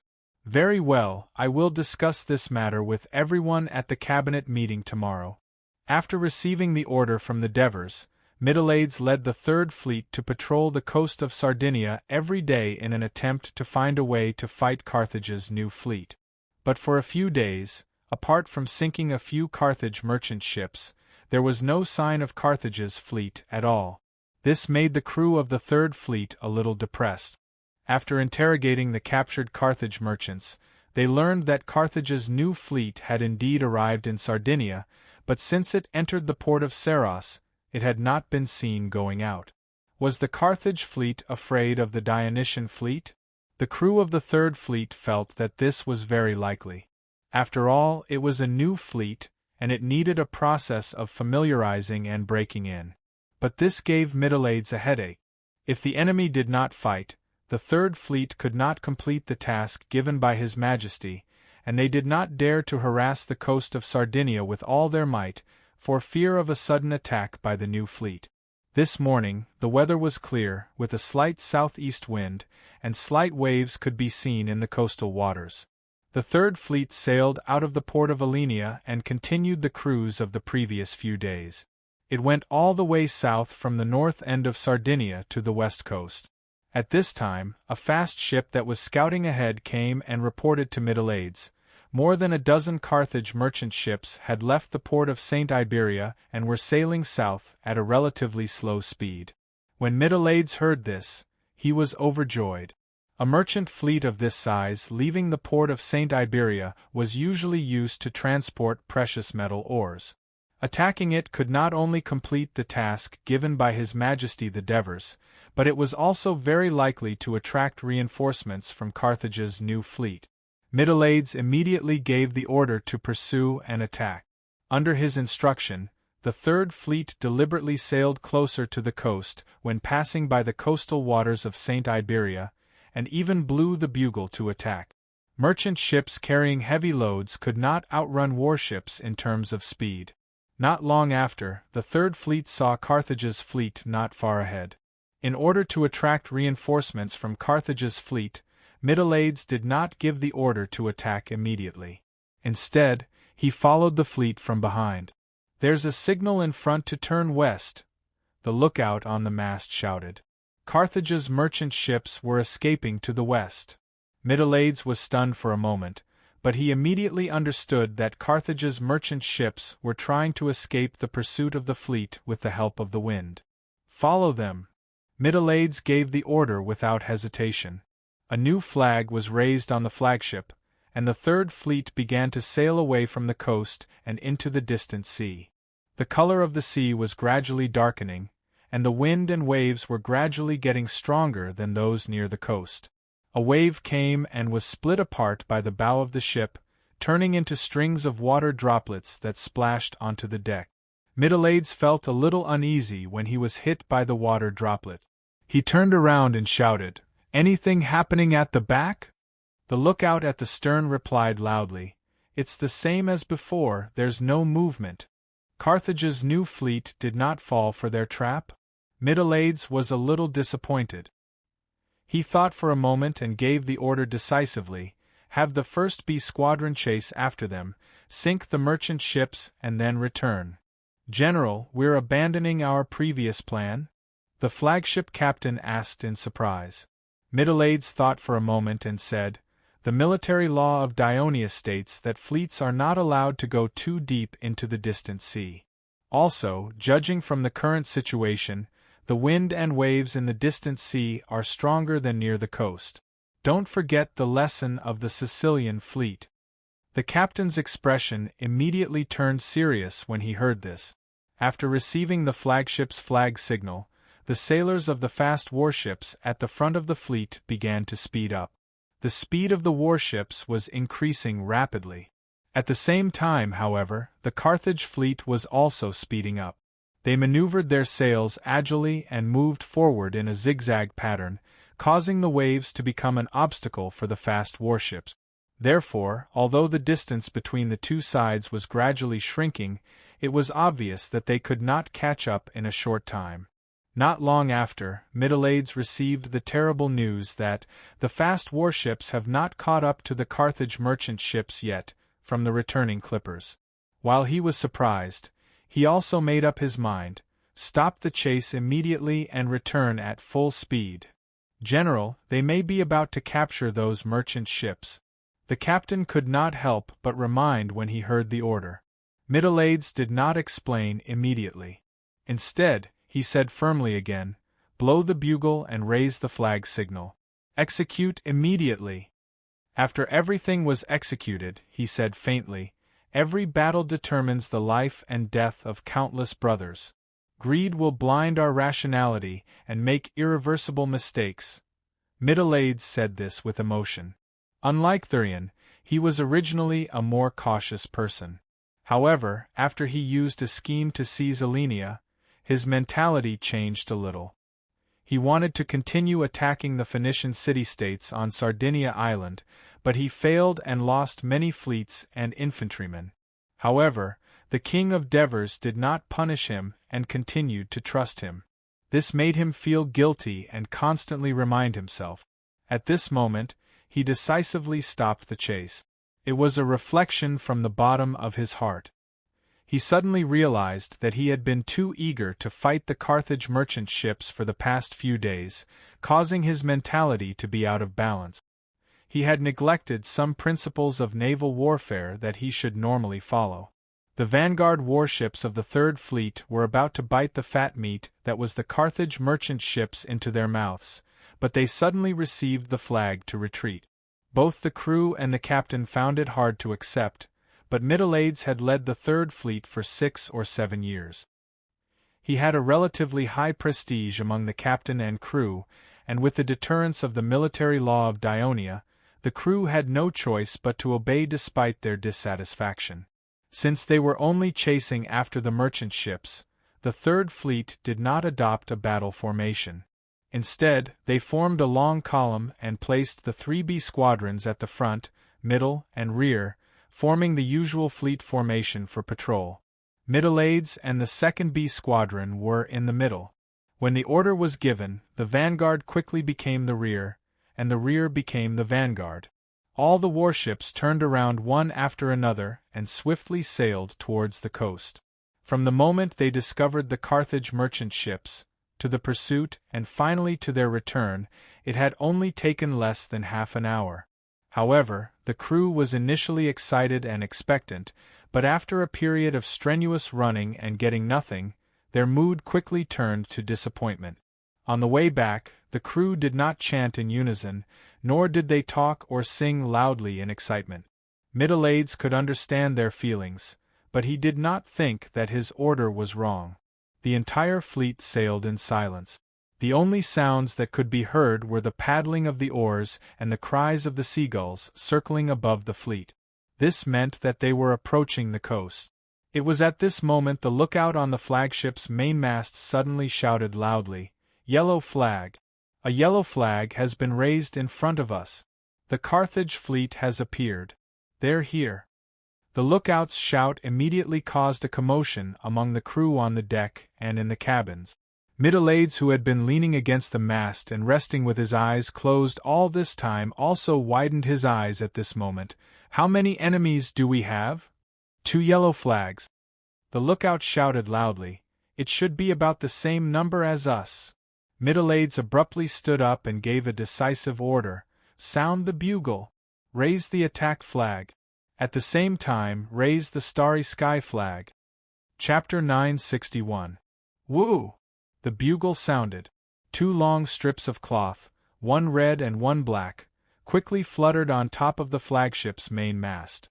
The other warships also saw the warning flag in front of them. At this time, the flagship sent out another message to attack. The originally dull fleet suddenly became lively. The captain's orders, the lookout's reminders, and the sailors' chants came from each warship, causing the entire fleet's formation to change. The Third Fleet was no longer a 4-way column of warship. Instead, it rapidly moved forward and spread to the 2 sides. The distance between the horizontal ships widened, while the distance between the columns shrunk. The entire fleet's formation changed from a long snake to a goose with its wings spread. The warships of the Third Fleet, which had been established for almost 10 years, lined up in formation with great familiarity and tacit understanding. At the same time, they were constantly shortening the distance between them and the Carthage fleet opposite them. At this time, sitting on the flagship of the Carthage fleet was the commander of the Carthage navy, Anubis. The appearance of the Dionysian fleet in this area surprised him. Did the Dionysians see through our plan to lure the enemy? "Sir, should we retreat for now?" the captain of the flagship asked carefully. Anubis looked ahead and pondered for a moment. Then he said decisively, "Although some things don't go according to our plan, the Dionysians are still in a disadvantageous position. As long as we stop them, the final victory will be ours." "Sir, but can Audiobook and the others arrive in time?" The captain's words were vague. Anubis understood what he meant and said in a low voice, "This naval battle is very important to Carthage. It's also very important to Lord Margot. Audiobook will definitely understand its importance. He will do his best." At this point, Anubis shouted an order, "Get into a circular formation and prepare for battle." After giving the order, Anubis looked up at the scorching sun above his head with some disgust. He got up and went down to the cabin. In order to save time and build more warships, Carthage and the Allied shipyards temporarily gave up on the construction of 4-tiered warships and large flagship. Therefore, the flagship that Anubis was on was only a modified 3-tiered warship. It did not have a forecastle, which made him feel a little uncomfortable. The circular formation was a type of defensive formation. The warships were arranged in a circle, and the distance between each warship was relatively close. Only the bow of the warship was facing outwards. The 2 sides and the rear were protected by their own warship. It was like a hedgehog that had shrunk into a ball and erected its spikes, making it impossible for the attacking enemy to attack. Although the circular formation had the disadvantage of making the warships move slowly within it, its strong defense was exactly what Anubis needed at the moment. After all, he had experienced the great naval battle with the Sicilian fleet of Dionia. He was still fearful of the attack power of the Dionia warship. Therefore, he wanted to use of the circular formation to delay and wait for an opportunity. However, compared to other ship formations, the circular formation was not only much more difficult to arrange, but it also took a longer time to arrange. Just as the various Carthage warships received the order from the flagship and began to gather towards the Carthage flagship under the command of the captains, the Third Fleet of Dionia had already begun their attack. All the warships of the Third Fleet had lowered their sails, and the Raven warships had also been fitted with drawbridges. After hearing the order to attack, all the sailors fell into a state of excitement. They quickly stuffed the rations they carried with them into their mouths, chewing while listening to the orders of the boatswain and the piper. They controlled the oars and kept increasing the speed of the oars. At this moment, the lookout on the mainmast of the flagship shouted in panic, "General, there's a warning from the warships behind us. Double yellow flags. Enemy ships have appeared, and their numbers are about the same as ours." The middle-aged's heart tightened. Some of the doubts in his heart were immediately solved. Why didn't the Carthage warships escape along the coast, but instead run into the dangerous distant sea? Why were these seemingly fully loaded Carthage warships able to maintain a relatively high speed and possess superb ship piloting skills? This is the scheme of the Carthage fleet. They've already set up an ambush at the distant sea and lured us there with their merchant ships. While they're fighting us, another fleet will arrive from the rear and attack us from both sides. Add that to the fact that the Raven warships aren't able to perform well at sea, the Third Fleet is very likely to suffer a terrible defeat. Middle-aged felt a lingering fear. He was thankful that his previous failure had kept him vigilant. "General, what do we do? Should we turn the first B squadron behind us around and intercept them?" the captain asked nervously. In the face of danger, or perhaps because he was thankful that he had escaped death, Middle-aged's mind was exceptionally clear right now. He shook his head and said solemnly, "The enemy's warships are almost twice the number of our warships. Splitting our forces will only weaken our offensive power even more. The enemy behind us has just been discovered, and they're at least 1.5 kilometers away from us. The enemy in front of us is already within reach." He paused for a moment. His eyes turned determined and his tone abruptly turned fierce. "Raise 2 more red flags. All warships are not allowed to stop. Charge forward." 3 red and 1 black cloth strips fluttered at the top of the flagship's mainmast. For the other warships who saw the warning from the warship behind them, it eliminated the hesitation in their hearts. For the warships at the front that were approaching the enemy, it was even more of a cardiac stimulant. Attack! Attack again! Fight to the end! Under the encouragement of the boatswain, every sailor's fighting spirit soared and their oars accelerated. Every warship shot towards the Carthage fleet like an arrow released from a bow. The Raven warship was charging towards the enemy ship. When the two ships were very close to each other, the sailors immediately retracted their oars. Under the control of the helmsman, the Raven warship slid forward using inertia. The operator on the deck tightly gripped the axle that rotated the drawbridge. When the two ships were about to collide, the operator pressed down on the handle, and the drawbridge quickly smashed down on the bow of the enemy ship. With a loud bang, the stern of both ships jumped up at the same time, and the sailors in the cabins fell all over the place. The infantrymen in the Raven warship tried their best to control their bodies. They rushed out of the cabins onto the deck and quickly rushed over the drawbridge. There were only a few soldiers and archers on the enemy's warship. Facing the fully armed infantrymen of the fleet, the resistance of the Carthage sailors was destined to be a tragedy. When screams came from the front from time to time, Anubis suddenly realized that he had made a huge mistake. A circular formation was indeed the best warship defensive formation, but that was only against enemies who also operated conventional three-tiered warship.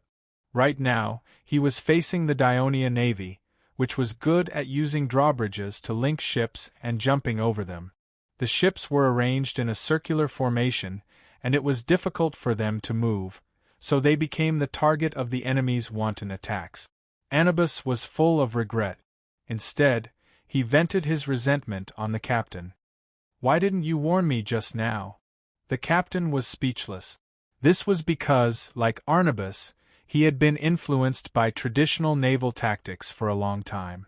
When they suddenly encountered an enemy just now, he would instinctively choose the most suitable tactic to deal with it. In other words, he felt that the strategy Arnabas adopted was correct, so he did not object.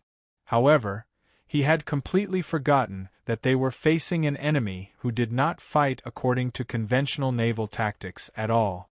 This was mainly because Anubis had only fought with the Dionia Navy once, so he did not have a deep impression of their fleet's tactics.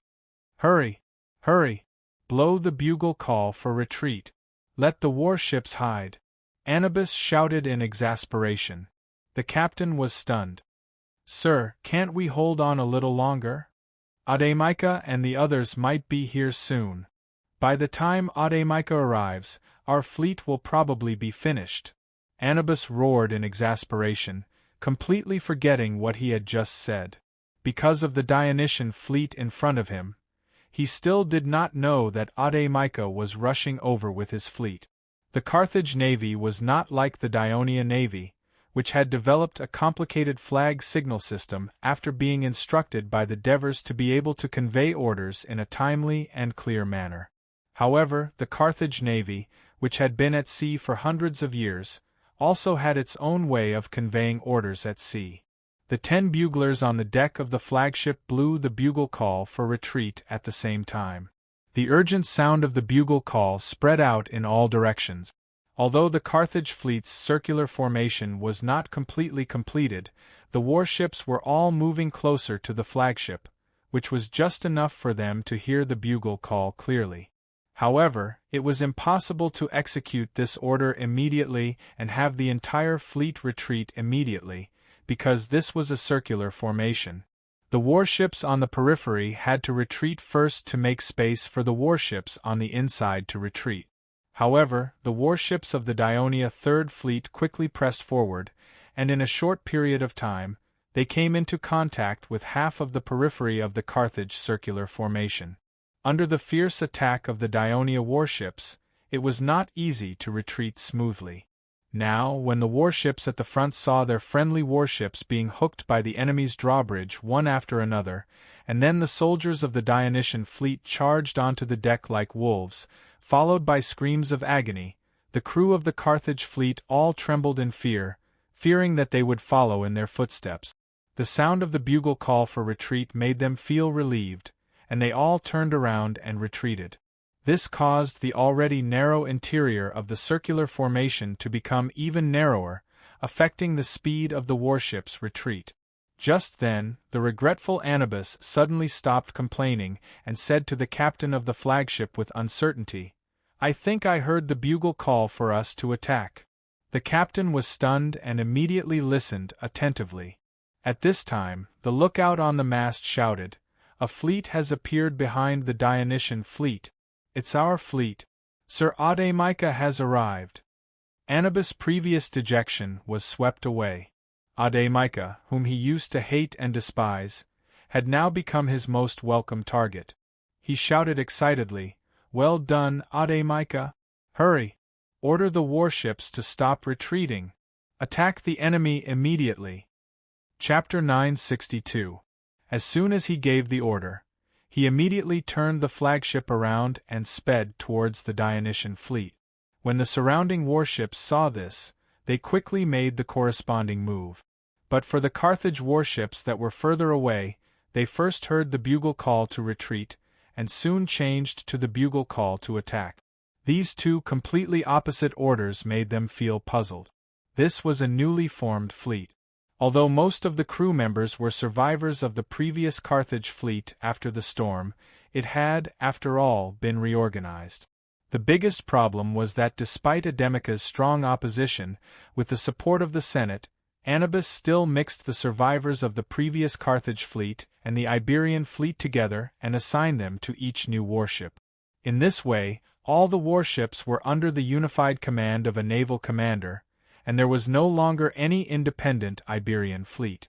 That was why when this new fleet hastily went into battle without going through sufficient run-ins, they hadn't developed a good sense of obedience to the new fleet commander. For the Iberian crew, Anubis was a stranger, so the usual patrolling and sailing didn't show.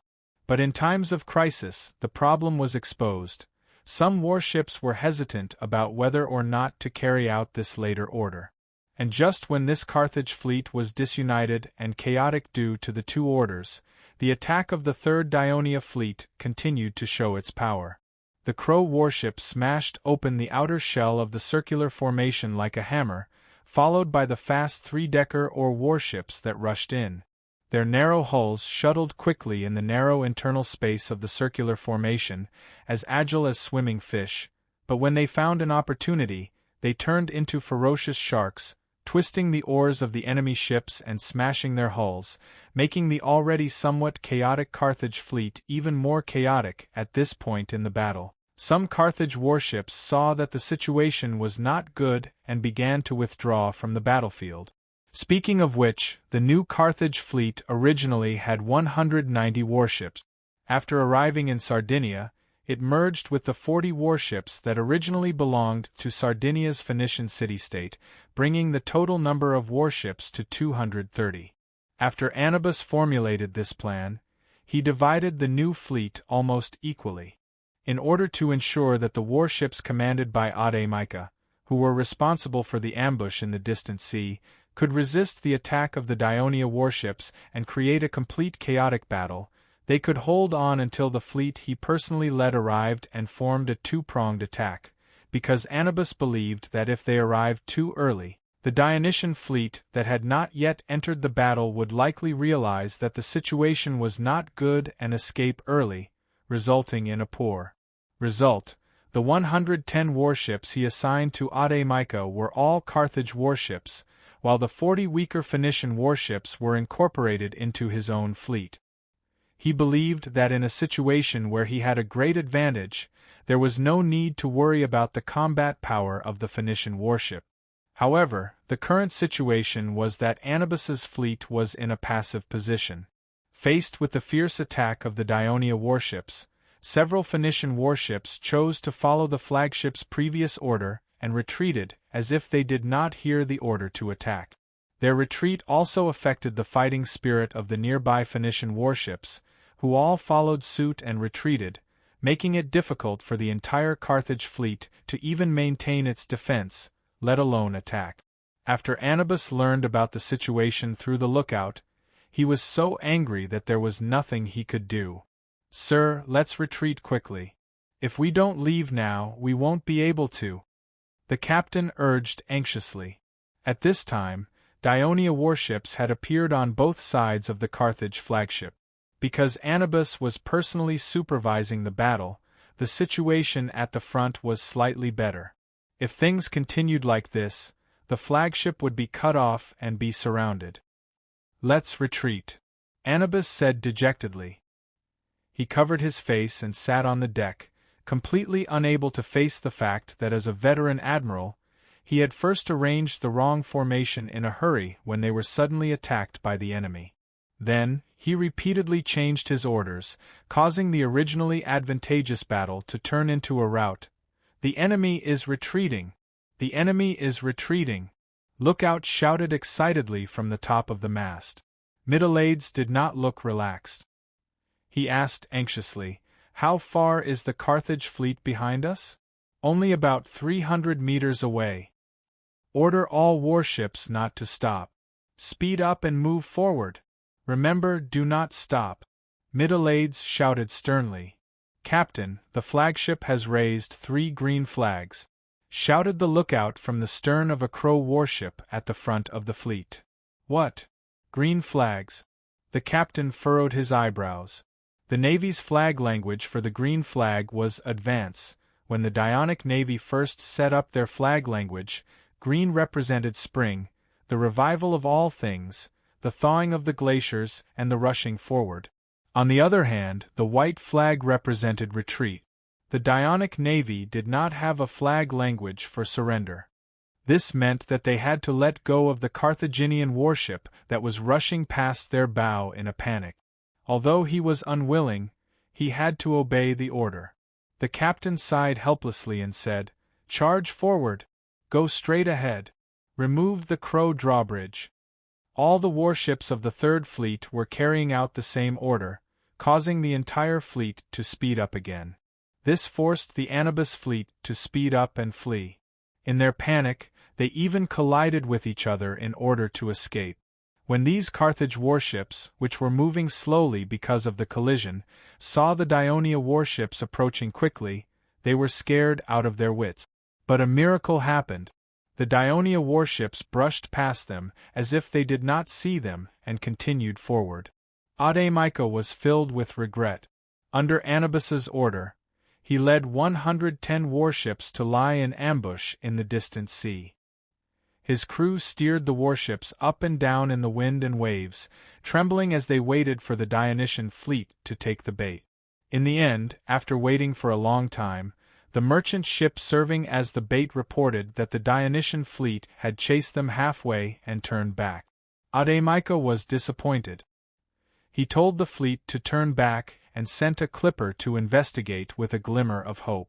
In the end, the clipper reported that the Dionysian fleet had been intercepted by the fleet led by Anubis. Audiobook's disappointment immediately turned into excitement. He ordered the fleet to speed up. Sure enough, it did not take long for them to see the Dionysian fleet in front of them.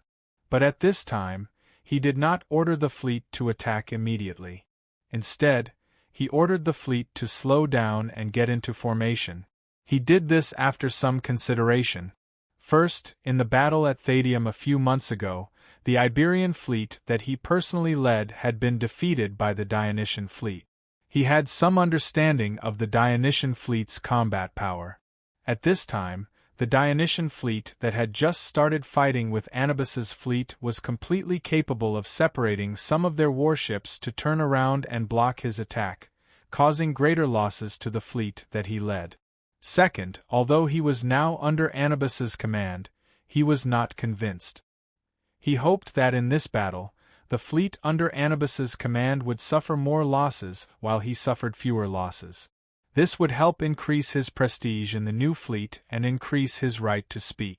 Therefore, after Audiobook ordered all the warships to spread out and form a two-column formation, he did not move and watch the development of the battle in front of him. At the same time, he was wary of the Dionysian fleet's possible escape. But he never thought that the commander of the Dionysian fleet would be so decisive, ignoring his threat and ordering all the warships to participate in the attack. He also didn't think that the fleet under Anubis's command would perform so poorly.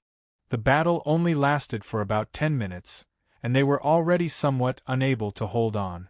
After Audiobook roughly understood the situation of the battle in front of him through the lookout, he had no choice but to immediately give the order to attack. It took the Audiobook's fleet about 7 to 8 minutes to accelerate the warship from a standstill to a maximum speed, traversing a distance of nearly 1.5 miles to reach the rear of the Denian fleet.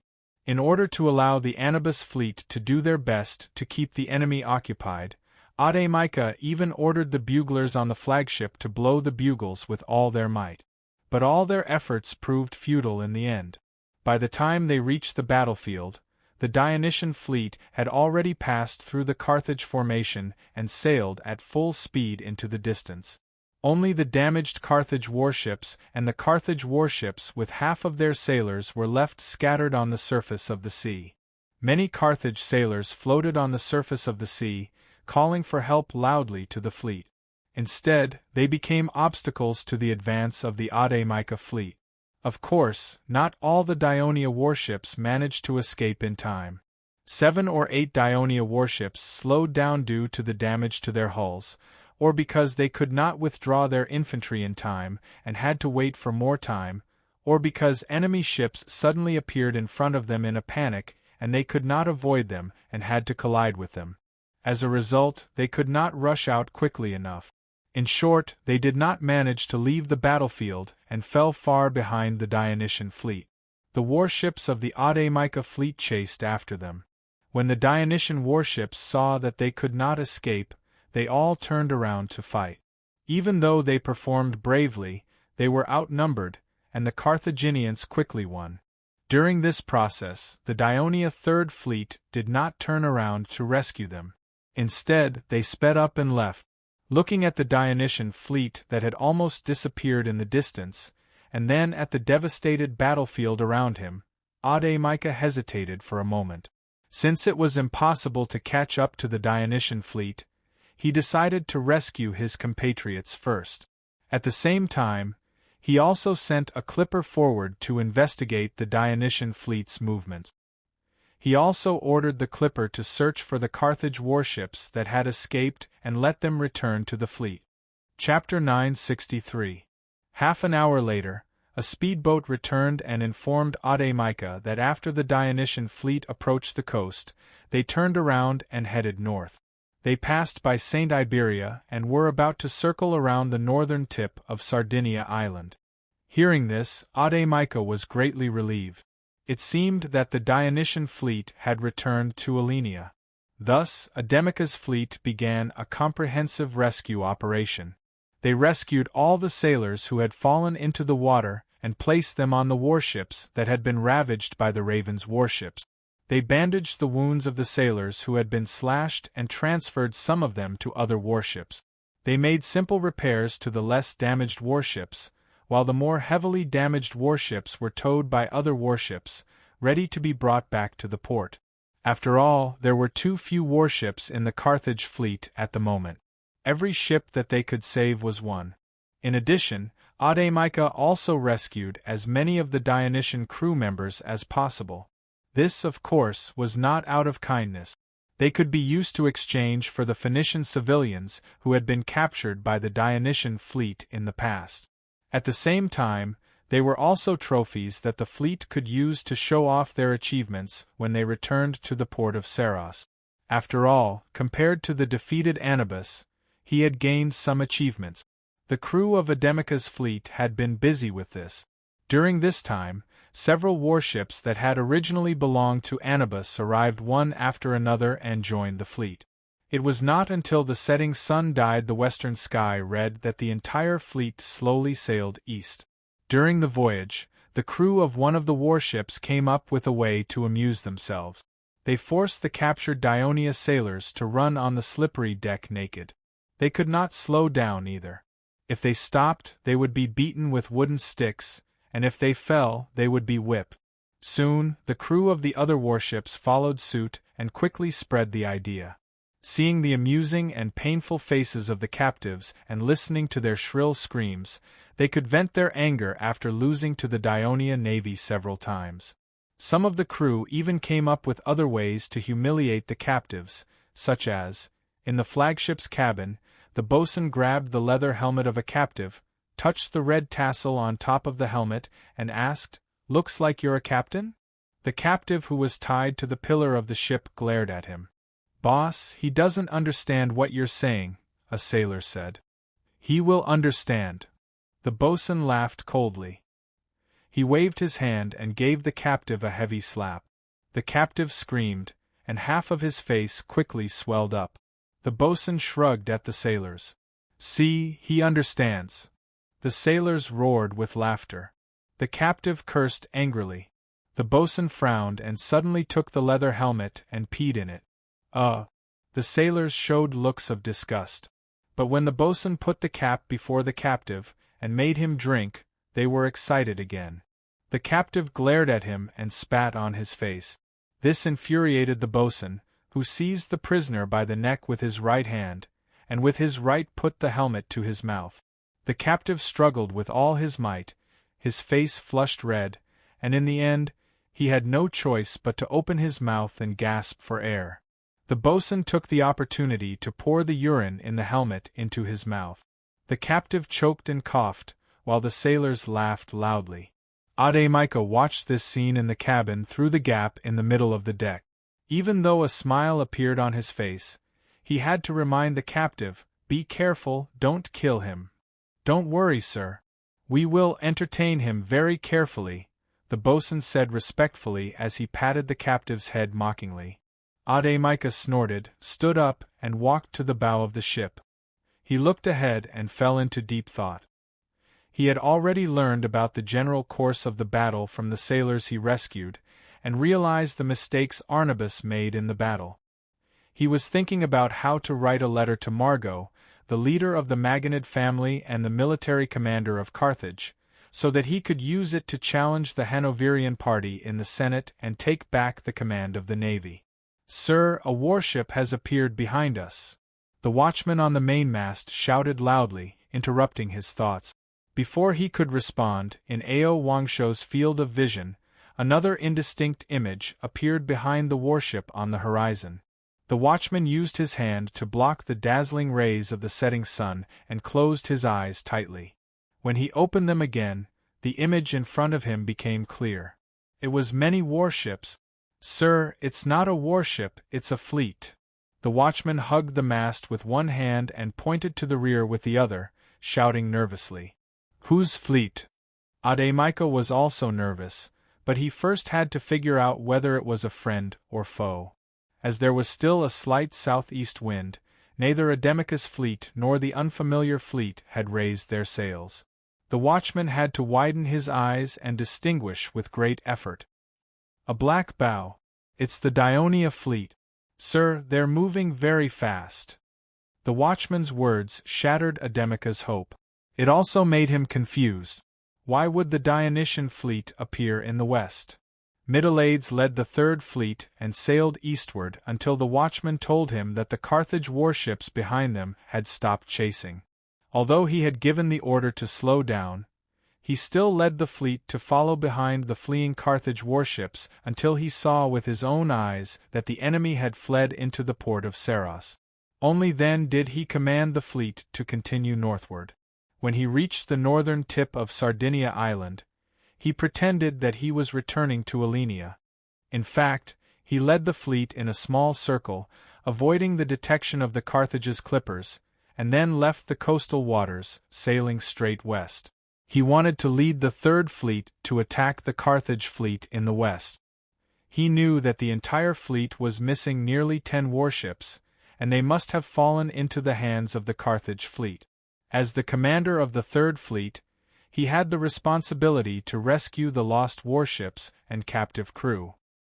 He was also very clear that according to the usual procedure of a naval battle, the Carthaginian fleet must be cleaning up the battlefield, rescuing the sailors who fell into the water, and helping the damaged warships. This would take a lot of time, and would also make the entire fleet bloated and slow. At the same time, he also knew that the mission given to him by the King of Devers was to defeat the new fleet of Carthage. Now that he had such a rare opportunity, he would not let it go so easily. However, although Middleades and the captains were experienced in sailing, it was not easy to find a target in the vast sea. The entire fleet sailed to the west of the Carthage fleet, which delayed them for some time. When the sun set, they had to give up the search and began to return eastward. Unexpectedly, after a period of sailing, the clippers in front of them suddenly reported that they had discovered the Carthage fleet. Middleades immediately became excited and ordered all the warships to prepare for battle. In fact, it was a blessing in disguise for the third fleet. It was precisely because they had gone in the wrong direction and fell behind the Carthage fleet. Audiobook did not assign clippers to scout behind him because he did not think that there would be an enemy attack from the distant sea. As a result, when the third fleet came within sight of both sides, the Carthage fleet was unprepared. Hearing the lookout on the mainmast describe in detail that the Carthage fleet was moving very slowly ahead, and that there were some broken ships being towed, Middleades knew that his guess had become reality. Suppressing the ecstasy in his heart, he loudly ordered, Blow the bugle to attack. Raise the red flag and the black triangular flag. When the Dionia navy attacked, they usually adopted the starry sky formation. This was a naval formation that had been tested by the Navy over a long period of battle, and was proven to be able to fully utilize the advantages of the Dionia warship. Its flag was black, and it had many variations. The standard was a black rectangular flag with the Raven warships at the front and the fast warships at the back. The triangular black flag meant that the fast warships were at the front and the Raven warships were at the back. This was because Middle-Aids wanted to use the high speed of the fast warships to charge into the enemy's formation as soon as possible, further disrupting the unprepared Carthage fleet. When the sailors in the cabin heard the order issued by Middle-Aids on the deck, they began to get excited. The bosun was also encouraging everyone. "Brothers, it's time to rescue our comrades and make a glorious contribution. Prepare for battle. Roar!" The sailors roared in unison, their eyes once again bursting with fighting spirit. They stuffed the remaining rations into their mouths and tightened their grip on the oars in their hands. Although the sailors had gone through a tough battle and were very tired, after returning to the coast, the sailors took turns paddling and got some rest. Especially when they made a circle and sailed from the east to the west, they even raised the sails. With the help of the southeast wind, they saved some energy and recovered some of their stamina. "Start accelerating," the bosun signaled to the piper. Beat, beat, beat. With the sharp sound of the piper, more than 200 wooden oars on both sides of the warship slid quickly like the legs of a millipede. The entire warship was like a sharp knife, cutting through the surging waves without any hindrance. The waves timidly avoided the dark bow of the warship and jumped onto the deck, drenching Middle-Aids' body. Middle-Aids did not care. He stared ahead without moving. When he saw that the Carthage warship was getting closer and closer to him, he signaled his men to bring the helmet with the purple and red tassels and put it on solemnly. At this time, a fast warship caught up from behind and swept past the left side of the flagship. The captain solemnly saluted Middle-Aids on the deck. Middle-Aids solemnly returned the salute. Then, another fast warship swept past the right side of the flagship. Middle-Aids returned the salute again. Chapter 964. When he saw the Dionysian fleet, Ademica's first reaction was to retreat immediately. But when he saw the swift attack of the Dionia warships, and then looked around at the bloated fleet around him, he had to dismiss the idea. After a brief moment of thought, Ademica believed that the number of warships under his command was about the same as the Dionysian fleet in front of him, and that his crew had an advantage in terms of physical strength. They could definitely fight the Dionysian fleet. Therefore, he quickly gave the order for the entire fleet to fight. In fact, the Carthage warships had already begun to get busy. They cut the ropes that pulled the wounded ships, and drove the captives on board into the sea again. Some of the more ruthless warships even forced their companions who had been injured by the infantry to jump into the sea first. This was to reduce the burden on the warships and restore their flexibility. But the salty seawater stimulated the wounds that had not yet healed, causing the wounded soldiers who jumped into the sea to scream and scream. Their screams echoed throughout the fleet, casting a shadow over the hearts of the crew even before the battle began. While the Carthage warships were still busy, and the fleet had only just begun to line up, the Dionia warships had already rushed to the front. Captain Cessidorus of Dionia, who was tied to the wooden pillar of the flagship, was being humiliated by Carthage's crew. Suddenly, a shout came from the deck, and the Carthage sailors in the cabin panicked. The fierce-looking bosun loosened his grip on Cessidorus' hair and said a few words loudly with a serious expression. The noisy cabin returned to silence, and the sailors sat upright on the wooden benches, holding the wooden oars with both hands. The bosun shouted, and the sailors on one side began to paddle, while the other side remained motionless. Cessidorus immediately felt himself spinning along with the wooden pillar.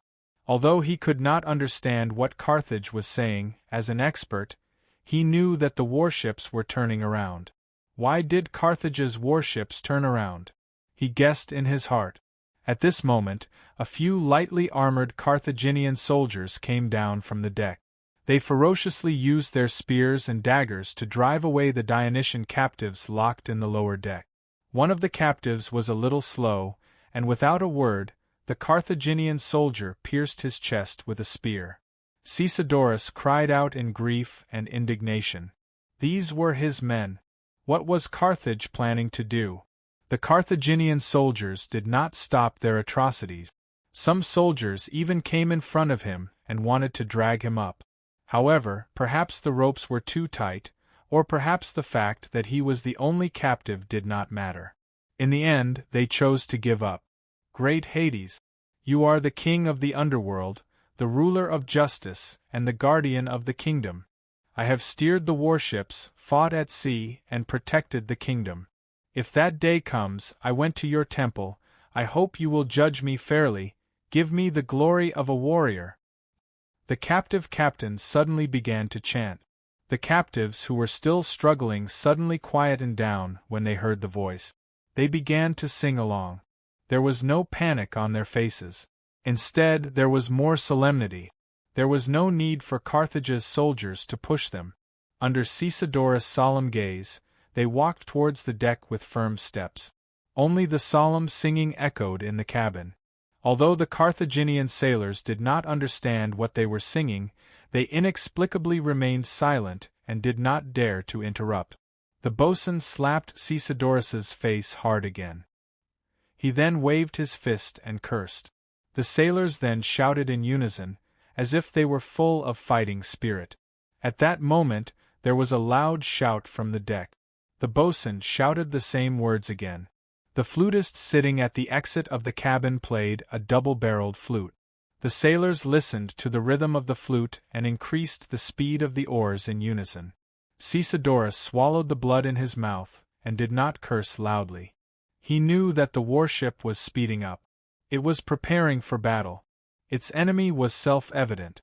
Our fleet is coming to destroy these damn Carthage's men. Caesodorus's heart was filled with joy, but he did not show it. Instead, he quietly observed the situation in the cabin. He turned his head and tried to look through the gap that the sailors revealed when they leaned forward and back. He looked through the narrow cabin window, but all he could see was the sliding wooden oars and the glowing seawater.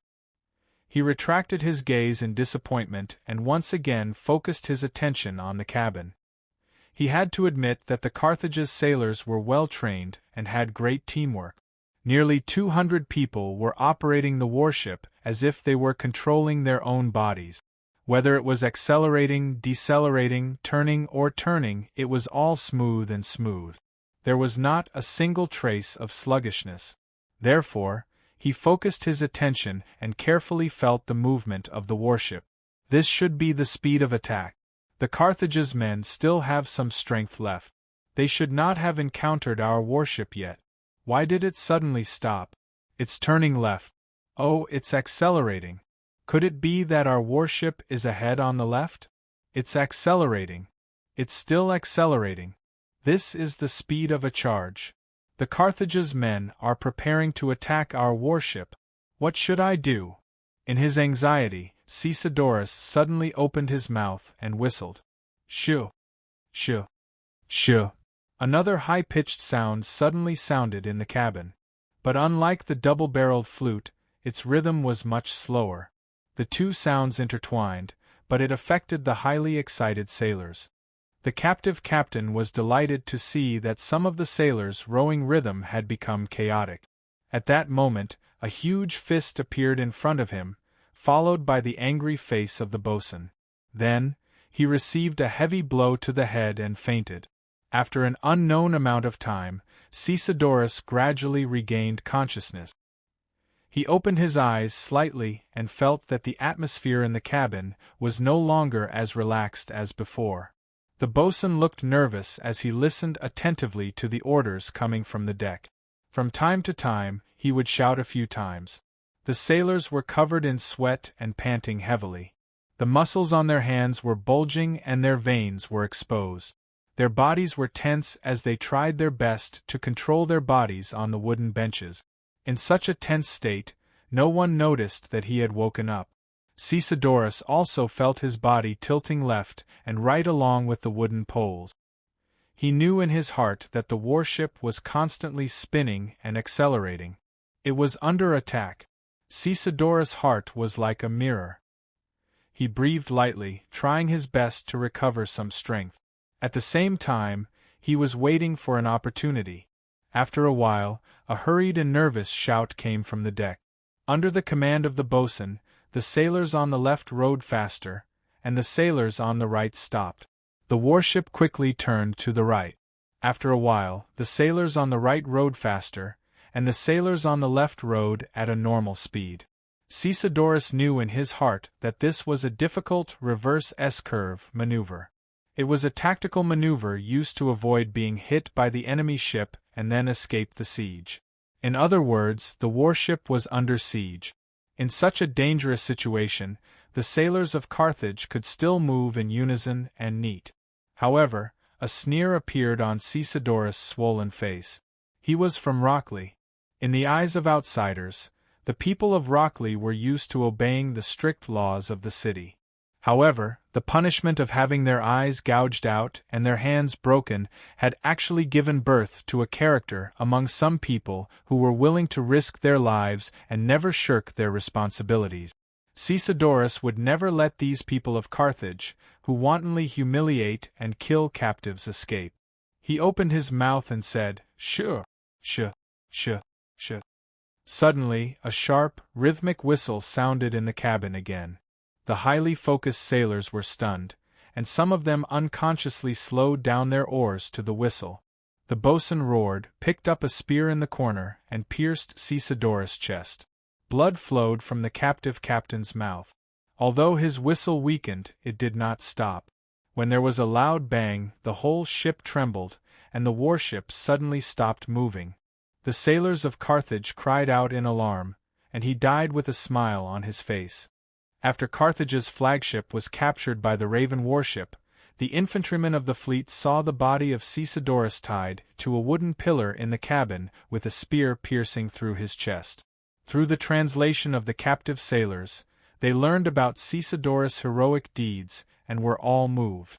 Not long after, Middleades learned about it and immediately ordered, "Carefully transport the body of Captain Caesadorus back to the flagship and keep it safe." When the body of Caesadorus was carried to the flagship of the Third Fleet, Middleades and the crew of the ship stood at attention solemnly saluted. The Third Fleet's surprise attack caught the Carthage fleet, which was full of wounded soldiers, captives, and dragging the damaged ship by surprise. The swift and fierce attack that followed completely disrupted the formation of ships that had yet to take shape. After half an hour of fierce fighting, the Carthage fleet was defeated, and even their flagship was captured. The Third Fleet won the battle. Considering that night was about to fall, Middleades ordered all the warships to stop chasing and quickly rescue all the sailors who had fallen into the sea.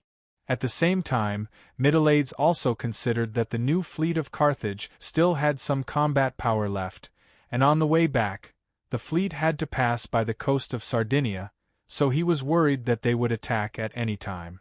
In order to prevent his fleet from repeating the mistakes of the enemy, he also ordered all the captured warships of Carthage to be sunk, and not to rescue any of the sailors of Carthage who had fallen into the sea. He even cruelly ordered all the warships on his side to be sunk as well. The consecutive victories raised Middleades' prestige, and under his insistence, the warships of the Third Fleet strictly followed his orders.